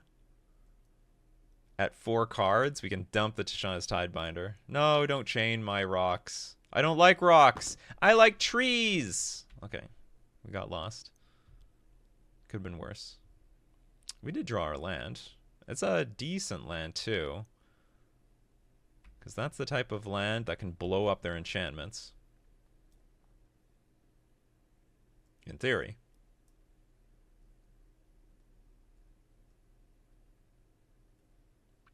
Okay, Knight of Autumn.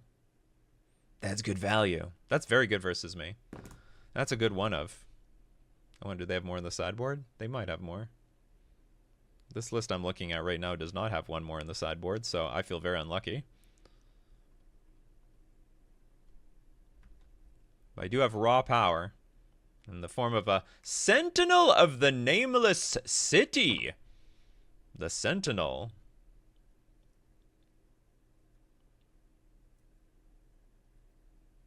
High Noon. That is useless here. Oh, it deals 5 damage to any target? That sucks. Well, there's only one thing to do. Get the Sentinel to a 6/6 creature. Or, a 5/6 creature. Alright, we'll start. The journey to get this thing bigger. It's not getting bigger. That sucks. Okay, bigger. Bigger is better.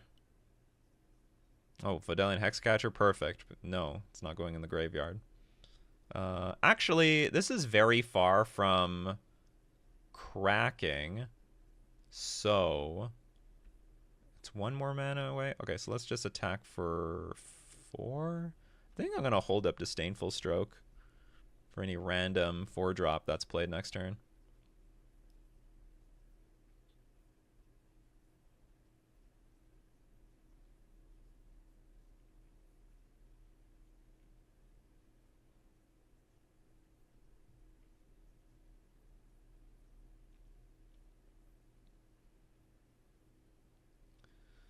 See, do I get it to attack? Anyway, the position's not too bad. Like, our opponent didn't play Beanstalk or any of the most threatening potential cards. Man, map tokens. I wish you could play them at instant speed. That would make them great. That would actually make it that would make it a mechanic on par with, like, treasures. Show of strength. I feel the pain. And they will feel the pain too. Maybe it means I have Hexcatcher. But truth be told, I will burn this Disdainful Stroke on anything. Anything at all. They give me a chance to burn it on something. Oh, definitely that. Oh, that feels good. Ooh, that feels good. Ooh, that is a good one. That was worth it. Okay, I got my Hexcatcher. Now, I still need to get this thing bigger, though. It needs to get out of range of the damn High Noon. Sentinel of the Nameless City. We'll definitely keep that. Put the reveal card into your graveyard? No. I'll keep that one. Okay, we'll attack for 5. And I'm going to keep Hexcatcher. Maybe I should just play the Hexcatcher now for extra damage. The damage might matter. Oops, undo. And then, if necessary, we can activate this. Or maybe I'm wrong. They've got a bunch of, like, removal spells. Okay, I have nothing left in my hand. I want to activate the Mutavault, but they could go Chain to the Rocks, my Hexcatcher, and then Enigmatic. But maybe they don't have Chain to the Rocks, because they would have played that a long time ago.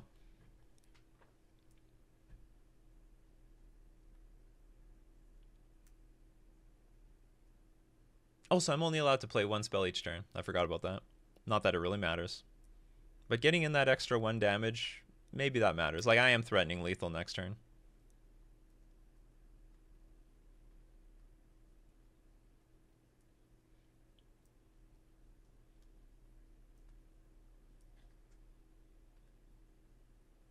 Perfect would be, like, they tap. I see, they can portable hole my damn Hexcatcher. What is it? What is it? Exile target non-land permanent and opponent controls with mana value 2 or less until portable hold leaves the battlefield. So I could counter this. Actually, I probably don't want to counter this because I can auto-war this and get my Hexcatcher back later.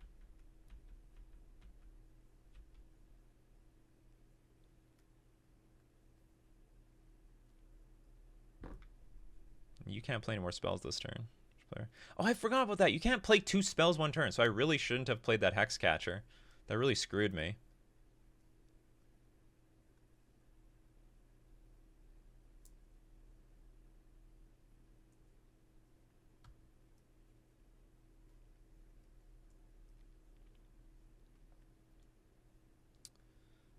Leyline Binding, the Sentinel.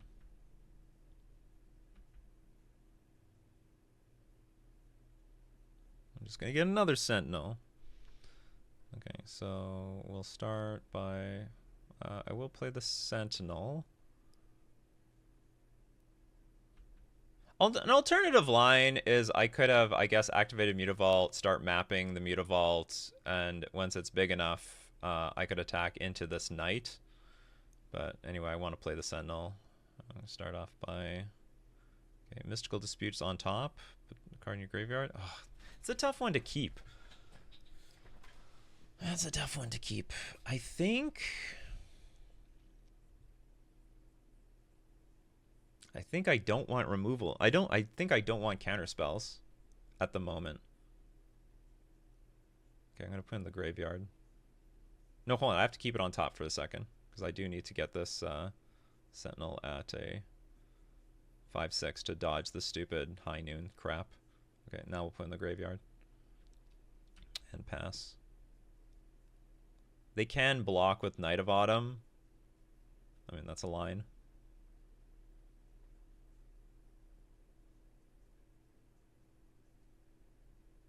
We're in tap out mode now. So what I'm hoping for is that this deck actually has a bunch of really clunky, expensive cards that at some point is going to backfire on them. Another Leyline Binding. This is just rude.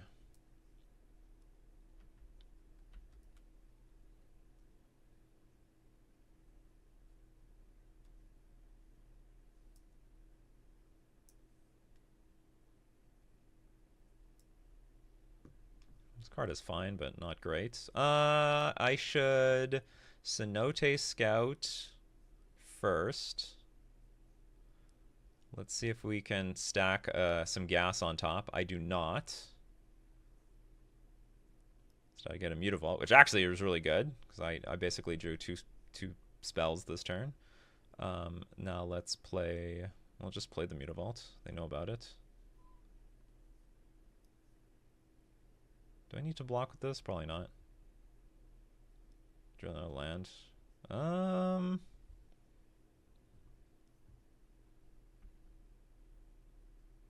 Do I want to trade with this stupid Knight? Probably not.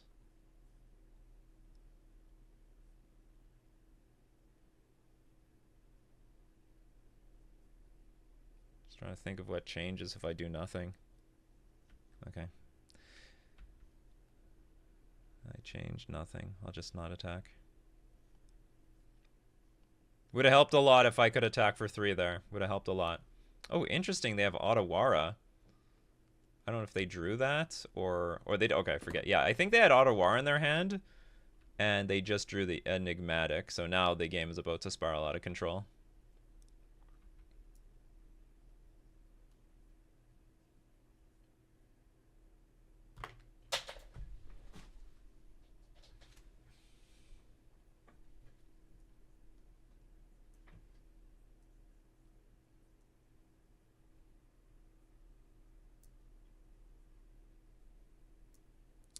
Tranquil Frillback. What the hell is this? Enters, you may pay green up to 3 times. When you do, pay this cost 1 or more times. Choose up to that many. Destroy target artifact or enchantment. Another one of those cards. You have another Knight of Autumn, basically. We need unblockable creatures. I think the best card we could maybe draw now is Kumena, Tyrant of Orazca. How big is this? It's It's a 3-3. That was pretty good. That's a pretty good draw.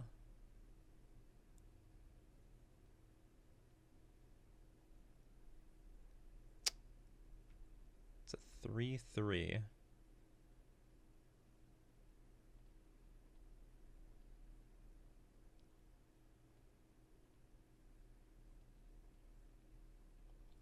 Now I'm just thinking, do I attack with the Cenote Scout? Because there's some chance they block the Cenote Scout, but maybe I'm going to take that. I think I'm going to go for the upside of just attacking with everything here. And I hope that, yeah, this will block the Mutavault. So this maximizes my blowout. And we got to deal some 2 damage in the mix of all this. Do I need this land in my hand? I'm going to keep the land in my hand. I don't see any purpose of putting it on the battlefield. Just in case we draw like a Smuggler's Copter or something.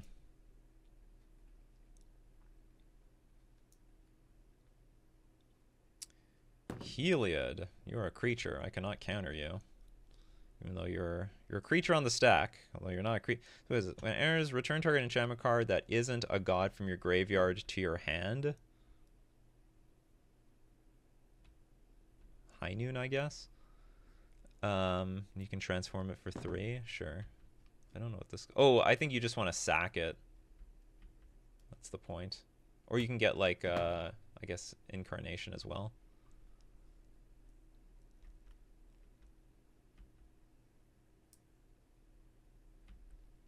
But the point is you want to sack it to your, the other Incarnation.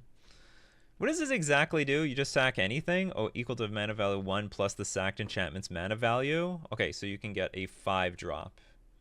Does it have to be exactly? If you do, search your library for a creature card with mana value equal to 1 plus the sacked enchantment's mana value. Put that... Okay, so it has to be. So you can go get a 2-drop, a 7-drop, which apparently you didn't want to get any 7-drop because apparently you just give me a creature. And this thing's not a creature by itself. Is it a creature? Can it block? Transform it. Oh, it can block. All the other gods couldn't block. You needed devotion. Transform it. Are you dead on board? No. Boo. Boo earns. Okay, what do you want to sack? If you want to sacrifice anything. Alright, gonna give me my Sentinel back now. To go get this thing. Titan of Industry. Destroy target artifact or enchantment. Target player gains 5 life. Create a 4/4 Rhino. Put a shield counter on a creature you control. And it has reach and trample. It's not bad. Not bad. Incarnation opponent. You know what I really need? I need this Boseiju in my hand. Okay, I get a map token though. You got to choose 2 of these? Yeah, you got to choose 2. Well, that is not bad. And by not bad, I mean that thing is amazing. Okay, so... But then you can sack the Titan of Industry to go find something else. But anywho, this is a very strong card. Let's play this. Because this is... Kamena is unblockable damage. Also pump the entire board up too. Let's start buffing our Kamena.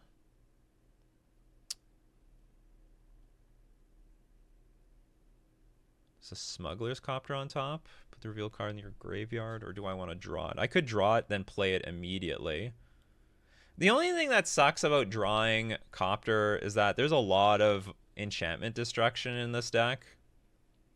So if I draw it immediately, play it...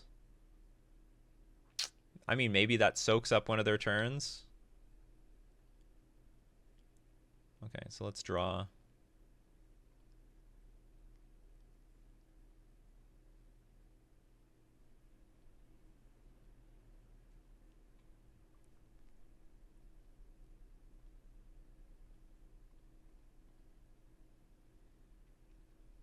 It's also possible our opponent's going to start beating us down.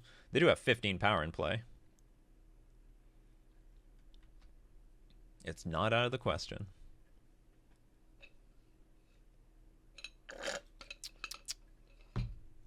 No more coffee.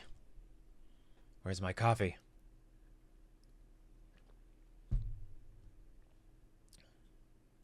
37 minutes into this round. That's Pioneer, folks. That's Pioneer. You want long, ridiculous games? This is it. That's the format for you.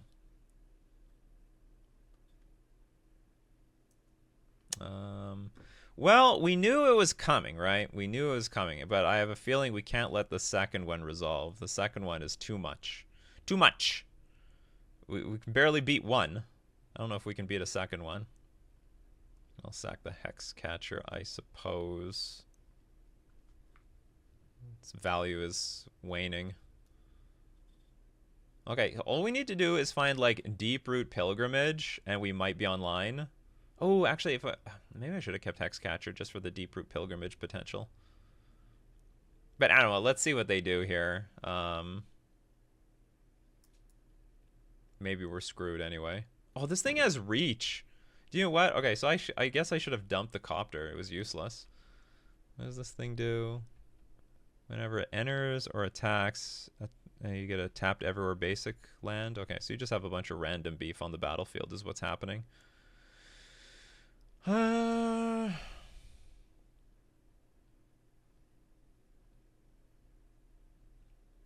draw cards, I guess.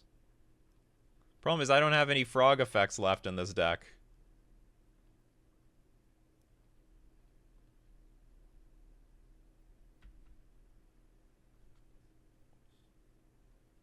I don't have frog effects left because I side them all out. The idea is that the game doesn't get this far. That's the idea.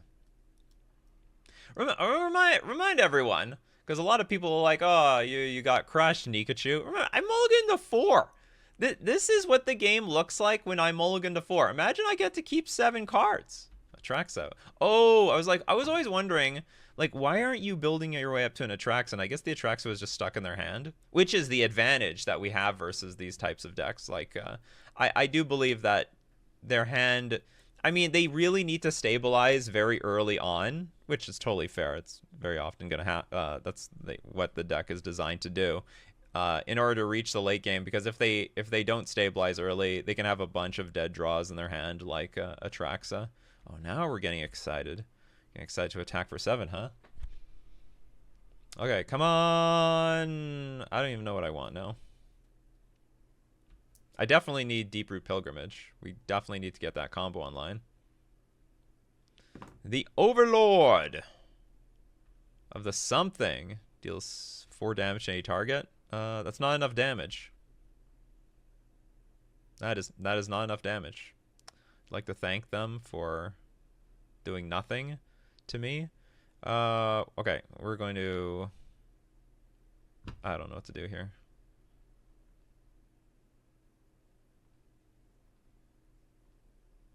I really have no idea. Or maybe we just do nothing, pass, and then try to be on defense.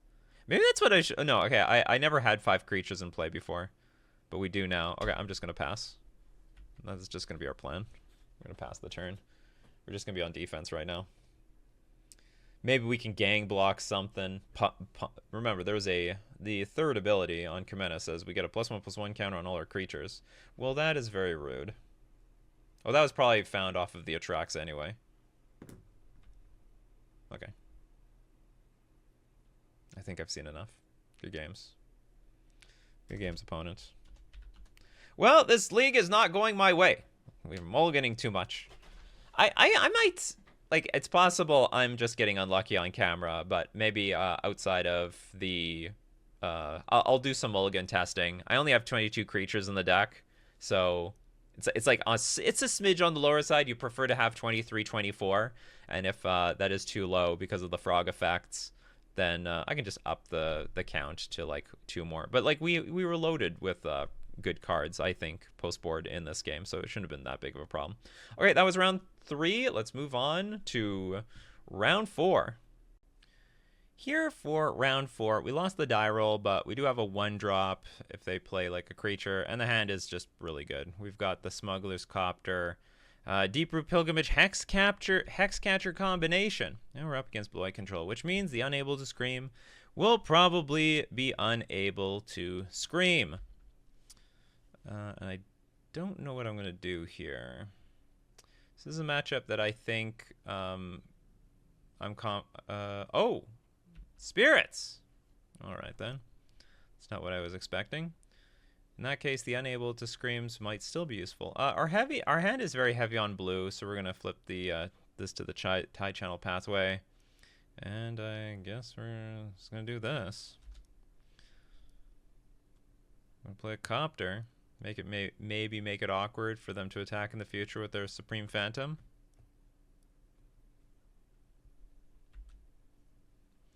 Maybe they got a rattle chains, maybe they don't. Mausoleum Wanderer, which is not very good in this matchup. They play a Mutavault. Okay, so they could have rattle chains up. The awkward thing about this hand, it's not easy to curve out with. That's the awkward thing. And I would like to play Deeproot Pilgrimage, but also I'd like to play Creature. So let's say you do have rattle chains, which you are hard representing right now. You are hard representing rattle chains. Maybe we just make you play it. Maybe not. Because I have the ability to play like Unable to Scream plus a Hex Catcher on the same turn. That's not bad. I could also go first. I could just shove in Sentinel of the Nameless City. That's not insane either. And then if they have rattle chains, like, you know, no big deal. I'm not really I don't plan on attacking this turn anyway. Especially since rattle chains can block. But maybe they don't have. Okay, what else could they possibly have in their range? Maybe a removal spell. So it's not guaranteed that they have rattle chains, but it feels very likely. But so anyway, I'll play an Unable to Scream on this Supreme Phantom. Let's see what happens here.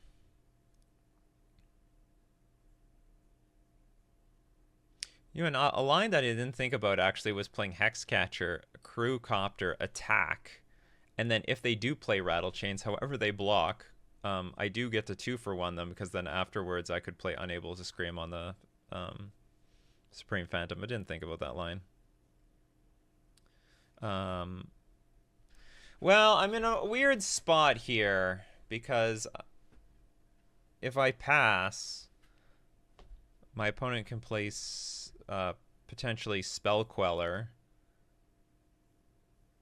But if I play Hexcatcher to get underneath the Spell Queller, on the other hand, like, my opponent can play what's called that removal spell. Okay, I'm just gonna pass. Just gonna pass because I want to. But they got a removal spell. I can't remember what it's called. Get Lost? We've seen it already today. Alright, well. Play my Hexcatcher now, sheepishly. Maybe in the face of that, what's called, Spell Queller.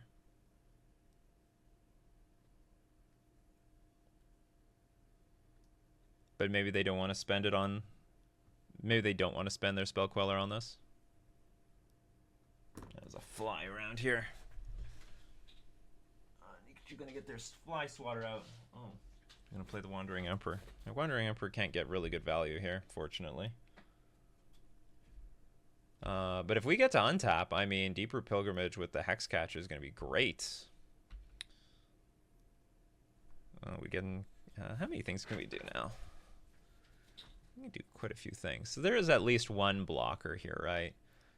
And this thing can, what's it, -2, exile target tapped creature. Oh, that sucks. Yeah, that'll do it. So, well, at the very least, I have to get the Pilgrimage out. Well, actually, what I can do is get Pilgrimage out, nail down the Mausoleum Wanderer with our Unable to Scream. Yeah, that works out great. And then, can I get use of this Mutavault somehow? Probably not. Unfortunately. Just trying to figure out, how do I play Deeproot Pilgrimage, activate the Mutavault, tap it for value, but I just don't think it's going to happen. So we'll... do it like this. Let's get rid of this stupid Mausoleum Wanderer. Unable to scream.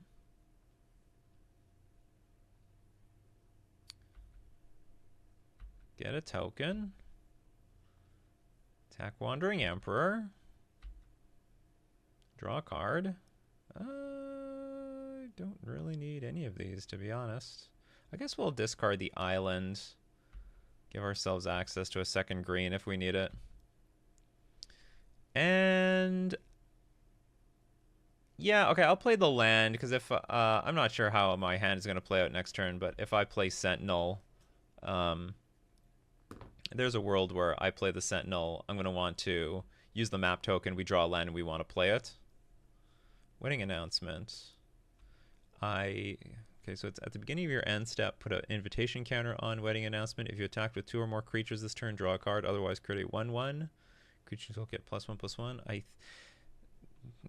Countering that does not look worth it. I could like activate the Mutavault and make a big counter here, but I'm just not going to.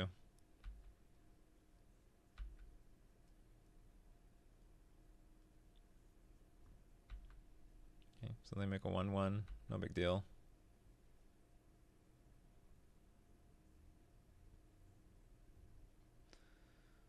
So,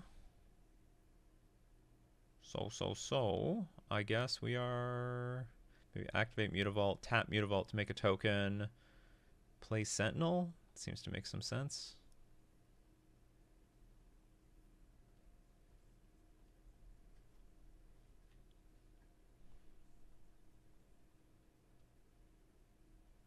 And I have 1 mana up for a map token, which I can put on the Smuggler's Copter. Or I could even put on the Merfolk token if I really wanted to. It's not insane. I'm just wondering, can I get ambushed in the air? I don't think so. I don't think that's happening.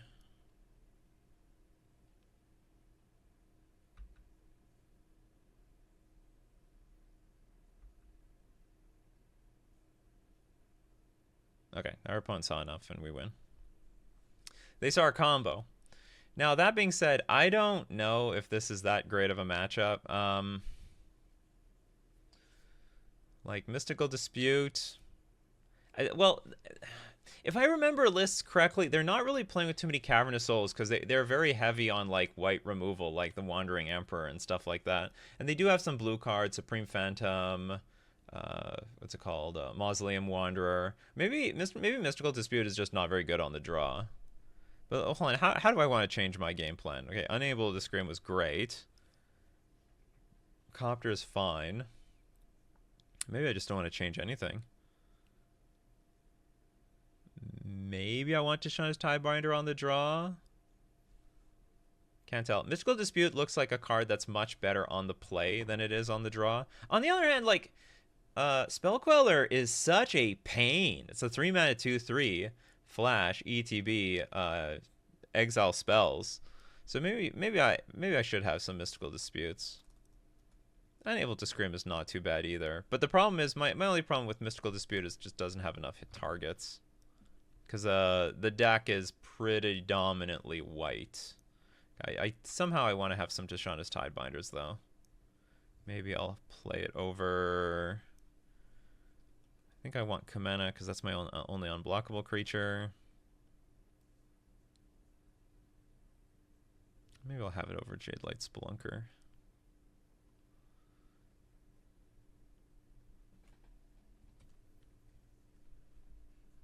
I could be wrong. Maybe the card just sucks. We'll keep this. Cavernous Souls actually might be useful. They might have Mystical Dispute in their sideboard. Although you can't Mystical Dispute Command a Speaker, but just in case you have like there's some other 1-mana counter spells. What is it, like counter target spell that's like 1 mana? Okay, just in case I'll play Cavernous Souls to play my Command a Speaker. No 1-drop on turn 1 is good. Oh, no one. Nothing play next turn is just as good too. Guess we'll follow it up with Mutavault. I do have to get this Botanical Sanctum out at some point.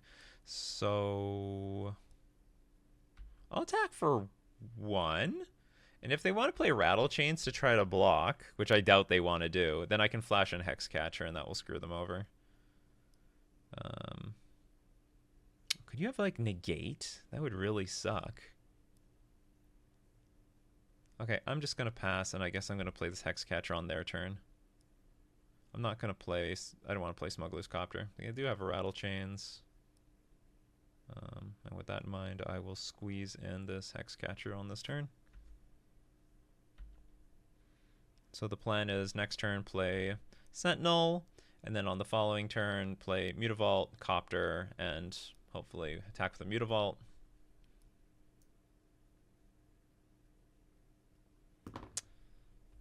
Okay, I don't know what this is. Sheltered by Ghosts. Enters, exile. When sheltered by ghosts enters, exile target non-land permanent and opponent controls until sheltered by ghost leaves the battlefield. Enchanted creature gets +1/+0 and has lifelink and ward 2. It's actually worth sacking my board for. That card is such a beating. What the hell? I guess it must be like a prowess, anti-prowess card.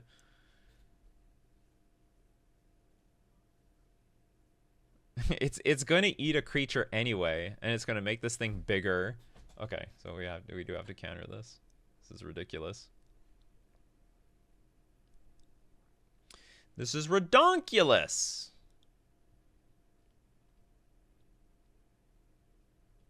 Yeah, sack this thing. Sack my own creature.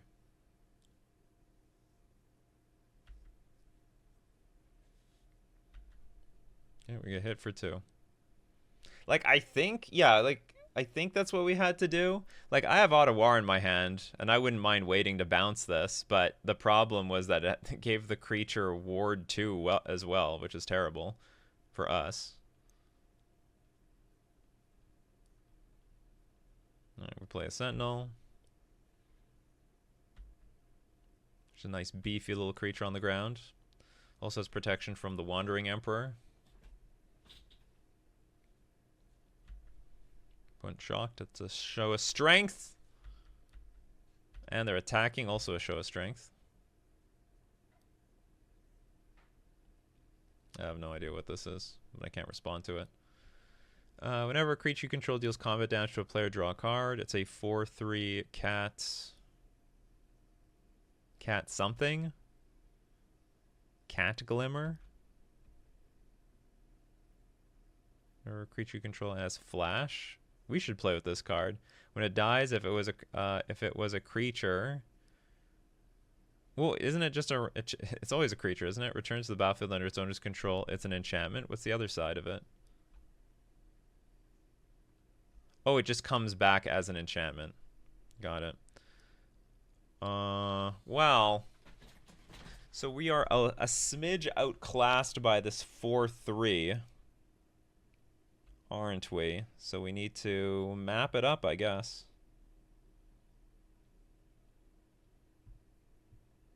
There is a Sentinel of the Nameless City. Put in Graveyard? No, we'll keep that on top.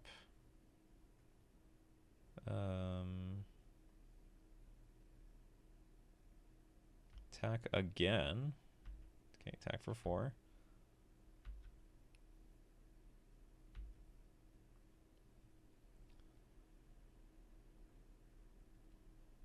Play Copter. And I guess map our Sentinel again. Just make it bigger. I would like to... no, we're not going to put that in the graveyard. I would love to put the counter on the Copter to make it, like, really hard for them to attack, but I just can't. I'm not really in a position to do that.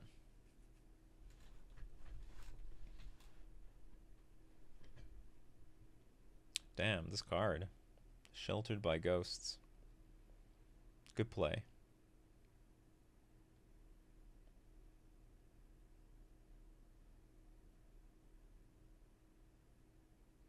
You know, it would be a good card in this matchup. Flood Pits Drowner. Be pretty good. Wouldn't be too bad. Putting a land into play tapped pre-main? That is just a mistake, isn't it? I just don't want to do anything here.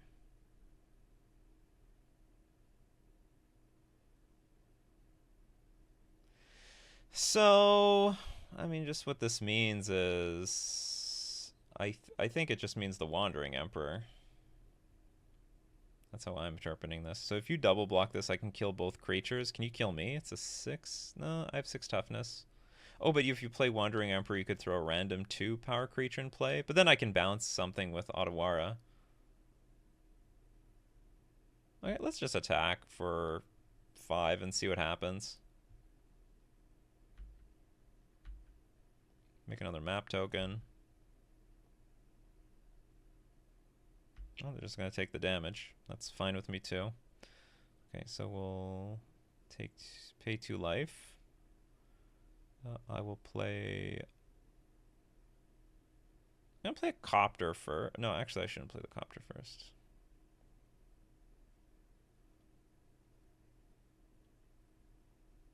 Actually, I should undo this one as well.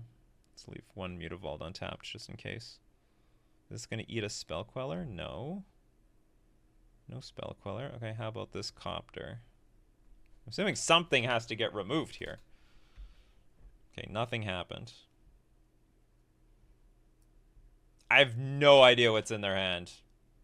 I guess it's just a bunch of lands. I mean, they were just really banking on this Sheltered by Ghosts card. Skyclave. Maybe they were waiting for a good Skyclave moment.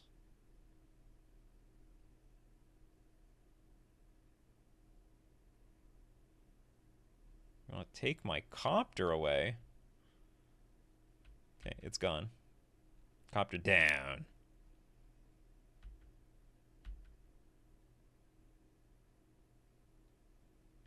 I got a lot of creatures, though. Another Mutavault. Well, I'm not unhappy to see it. 2 mana. I'm guessing... I can only guess that it's removal.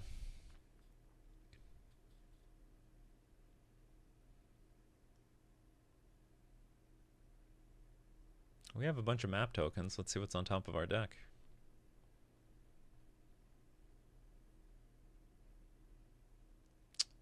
Cavern of Souls. What else is on top of our deck? Another damn land. I didn't really want that to happen. Well, I mean, if I attack with both, what? You trade with this thing? Is that so bad? Or maybe I make you trade with my Copter? Maybe that's a little bit better.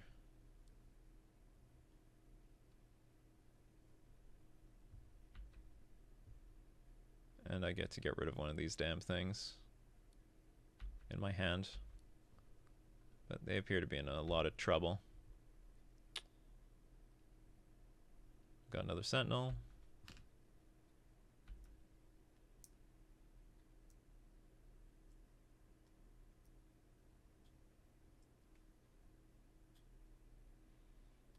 That is so strange. Oh, do they have like rattle chains?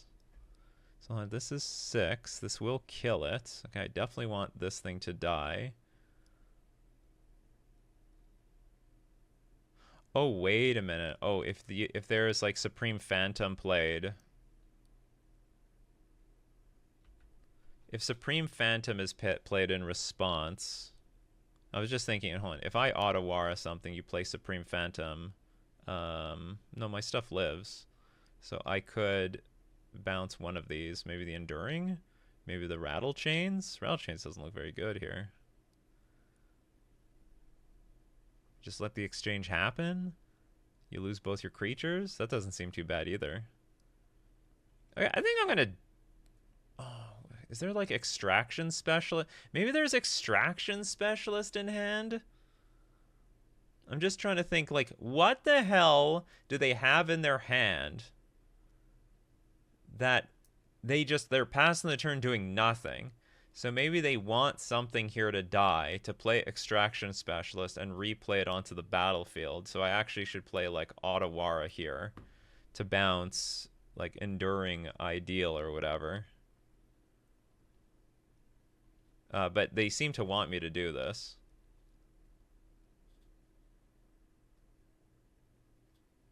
Okay, there is a Rattle Chains.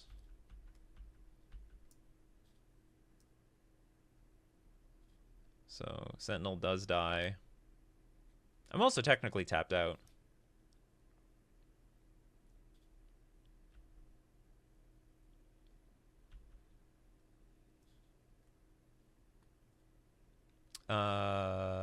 What happened? Huh? Oh, did they target the wrong thing? Triggered. Oh, they accidentally targeted their rattle chains. Oh, that was just a big oops on their part. They didn't mean to do that. Okay, we won. We accidentally won this match. All right, that was round 4. I should say the Spirits matchup. I don't know what the matchup is really like, but I can totally see us being behind. I think their tempo aspect is very good. They naturally have a lot of evasive creatures. Stuff like Skyclave is just like a huge swing in the matchup. Like any of these stupid like put creature on the battlefield, exile your creature is always going to be pretty backbreaking for us, especially since we don't actually have anything that kills creatures, so we can't really get value back. We only have like the stupid frog effects in this matchup. So I would not be surprised that we are worse in this matchup. So we're beating the decks. In some sense, we're beating the decks I don't think we should be beating, and now and losing to the matchups I think we should be beating. Okay, that was round 4. Let's move on to round 5. Here for the 5th round, we're on the draw versus a Gigantha deck, which means we're probably up against some sort of prowess deck. We don't have any green source, so we have to mulligan it. That'd look fine otherwise. Alright, we're going to keep this. I guess we're going to dump... usually extra pilgrimages are just like super win more. But at the same time, this hand's like really good versus prowess if we have like if we somehow get to play both of them and we get to live to tell the tale. Because the Eaten by Piranhas might be too late. Like, what am I doing on the first few turns? All right, I'm gonna just go for big high upside plays. Our opponent mulliganed to 5, so that does help us. But like, they don't need a whole lot of help on the play. Okay, we are up against Rakdos aggro. We get smacked by a Swift Spear, and we do nothing on turn 1. It's not ideal, but you know what? That's just how Pioneer is. And that's actually like one of the key benefits of the Prowess deck. There's just like not a lot of, even now, there's just not a lot of stuff to do for turn 1. What is this? Haste, Prowess. When it becomes the target of a spell or ability or you control for the first time each turn, exile. Oh, great. And then you can exile a card and play it. Now we're getting hit for 3. So like the key thing that makes this deck really good is that the card pool does not favor. Yeah, I gotta get Copter in play first. We'll go Copter, Sentinel, then maybe Pilgrimage and Hexcatcher on the same turn. The card pool doesn't really have a lot of 1-drops. So the decks generally with the most 1-drops are above and beyond stronger than everyone than the other ones. Does this give Trample? Yeah, it does give Trample. Well, that's a problem. And they get to exile top card, which was a Titan Strength, which is also a problem. Which you can target to get more stuff. So you can see here why I'm not really super thrilled about Smuggler's Copter in these matchups. Like, I don't have... Not that I would even block here. I don't really have any opportunity. But the Copter really doesn't let you block on the draw. Are we just dead? Opponent mulligans to 5 on the play. Casually hits us for... What is this going to be? 10, 16. Yep, that's lethal. That's a turn 3 kill. I thought this was a turn 4 format. Okay, so Tidebinder Mage, yay. Ether Gust, yay. Smuggler's Copter, nay. And what else did I get rid of? Assuming I trust my trusty cyborg guy, Jadelight Spelunker. And away we go. Maybe the Tidebinder is worth something on the play. You want the die roll? Yes, please.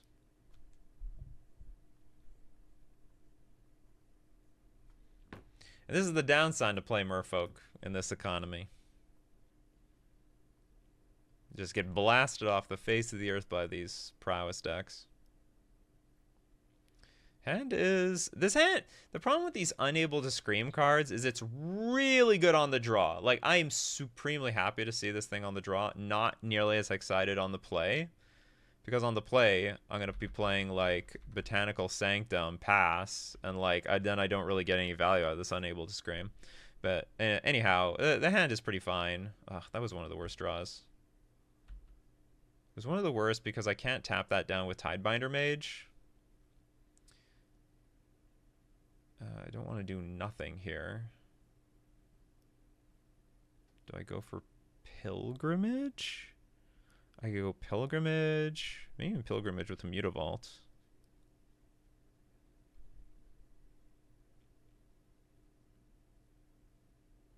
They'll play a creature. Probably have haste or whatever. Okay. Yeah, I think this is like very awkward. Like, ideally they played like a 1-mana prowess creature and we just hit it with Tidebinder Mage. That was the ideal situation. And then on next turn, we could play Unable to Scream and Deep-Root Pilgrimage and then start accruing value. Wasn't in the cards. Just wasn't in the cards for us. Now next turn, we might go Unable to Scream and Eaten by Piranhas playing Mutavault. And then on the following turn, we'll play Tidebinder Mage and attack with our Mutavault.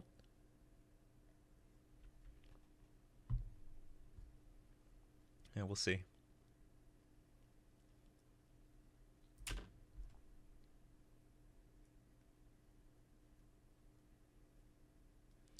The Slick Shot, showing off. The crappy thing about the stupid Commando card is, yeah, it puts a counter on here. So it's still attacking for, like, a pretty relevant amount of damage. So, maybe I just go Tidebinder here. Is that so bad? Maybe I go Tidebinder. Play my Mutavault next turn. Figure out what I want to do with Eaten by Piranhas or Unable to Scream. So this way I can maybe attack with Tidebinder Mage next turn, get a token, and also have the ability to activate Mutavault, tap it, and also get a token. So one good thing about the Rakdos deck is that it has some removal. Like, it does have Fatal Push, but it actually doesn't have a lot of removal. It's mostly creatures and pump spells. So one good thing is that you can feel relatively safe that your Tidebinder Mage or whatever creature you put on the board is going to stick. Like I said, they do have 4 Fatal Push, so you don't ignore that. But for the most part, it's like a bunch of bounce spells, or it's a bunch of pump spells that they want to target on their own creatures. Pump spells that are not looking very good right now because the payoff card is tapped. Supremely tapped.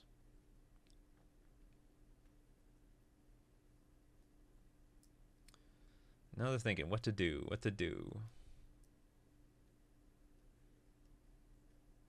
If they don't attack, they do nothing.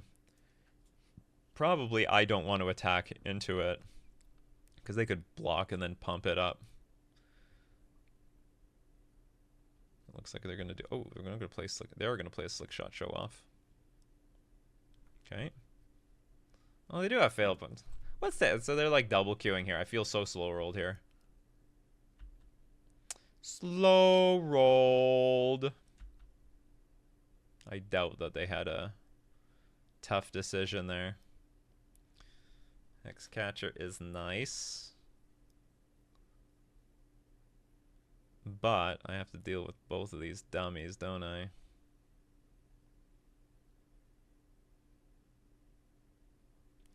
So, okay, we're going to put this on the blue side, and it looks like I will activate the Mutavault. Tap the Mutavault to play this on... Do I want to make a 2/2? No. Okay, we're going to give a 1/1. That I can kill, and we'll turn this into a 1/2. Or 1/3. Oh, so yeah, 1/3. It's a 0/2 with a +1/+1 counter on it.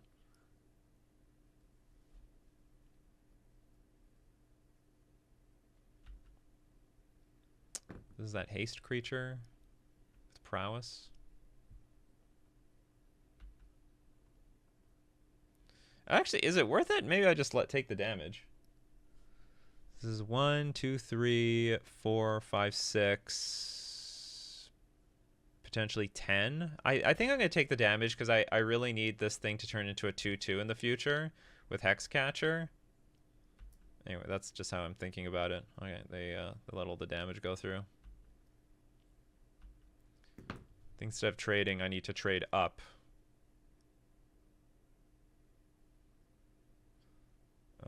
Cenote Scout's not bad.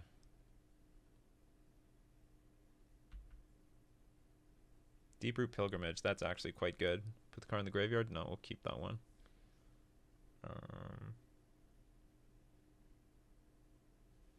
Do I want to have 2 cards or 1? Probably 2 is better than 1.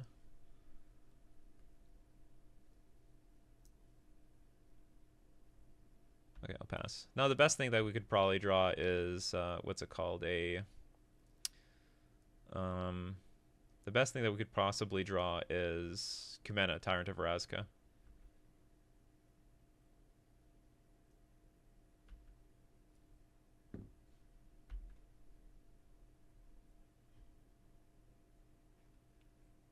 Alright, let's attempt to do some blocking.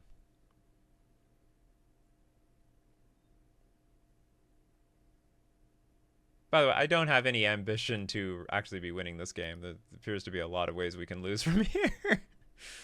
So I'm going to block 3. 1, 2, 3. Take 3. Probably. Yeah. 1, 2. I guess I should block this just in case it gets bigger. I mean, hold on. What if it does get bigger? Can I beat that? So let's say I block this. Use any random pump spell. That's 6 damage.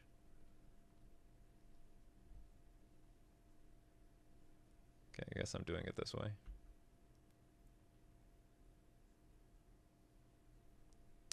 Monstrous Rage. On targeting, that thing.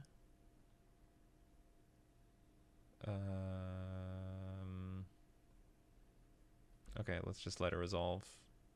Heartfire Hero happens. Okay, this prowess trigger is going to happen. This prowess trigger is going to happen. And now, for my next trick, we're going to counter that Monstrous Rage. The 2 tokens that we have on the battlefield. So, counter. Okay, counter. We're not dead. We are not dead yet. And we're going to trade with this stupid thing. And we do have a Deeproot Pilgrimage coming up off the top of our deck.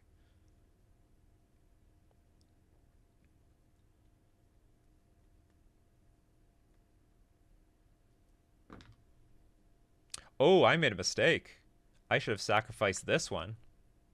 Because it was dying anyway. Oh, I'm stupid. It's a small misstep.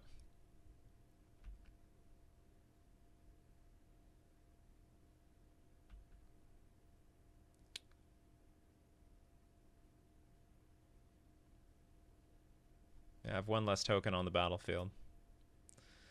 For no reason. And I'm at 3 life. It's an awkward punt. Okay, so I can I can't block with the Mutavault because I have to attack with it. No. Well, I couldn't attack with the. Unfortunately, I couldn't attack with the Hexcatcher. I would like to attack with the Hexcatcher, but it's going to get blocked by this heart hero thing. Or do I? Do I do it anyway? It's worth so many tokens. Double block, I'm at 3 life. I think I have to chump block no matter what. So if I attack with Mutavault, make 2 tokens, I'm going to have 2 blockers, but I have to like take 3 anyway.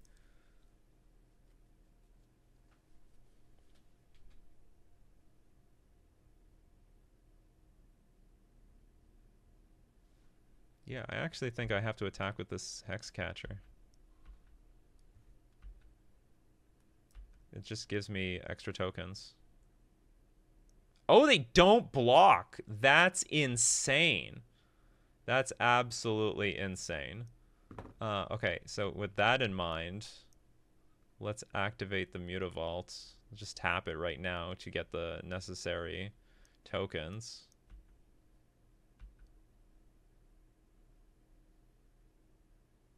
I'll just put this land in play to activate the Mutavault if I need to counter something.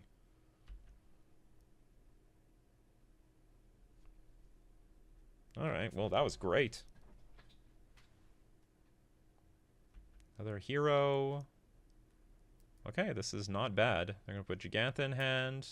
They have no good attacks. We have plenty good attacks. Sort of.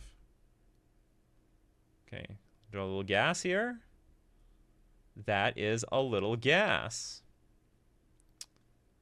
That is definitely some gas. Okay, how many how many tokens can I attack with? How much, what can I attack with this Mutavault? So I can attack for 3. It's probably worth it to attack with the Mutavault and something else. And then if there's like a big gang block on the Mutavault, I can Ether Gust that back to hand. Probably.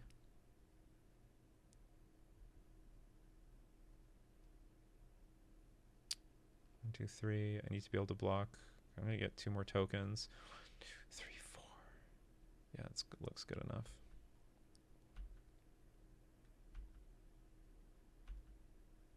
Making a little bit of a comeback here.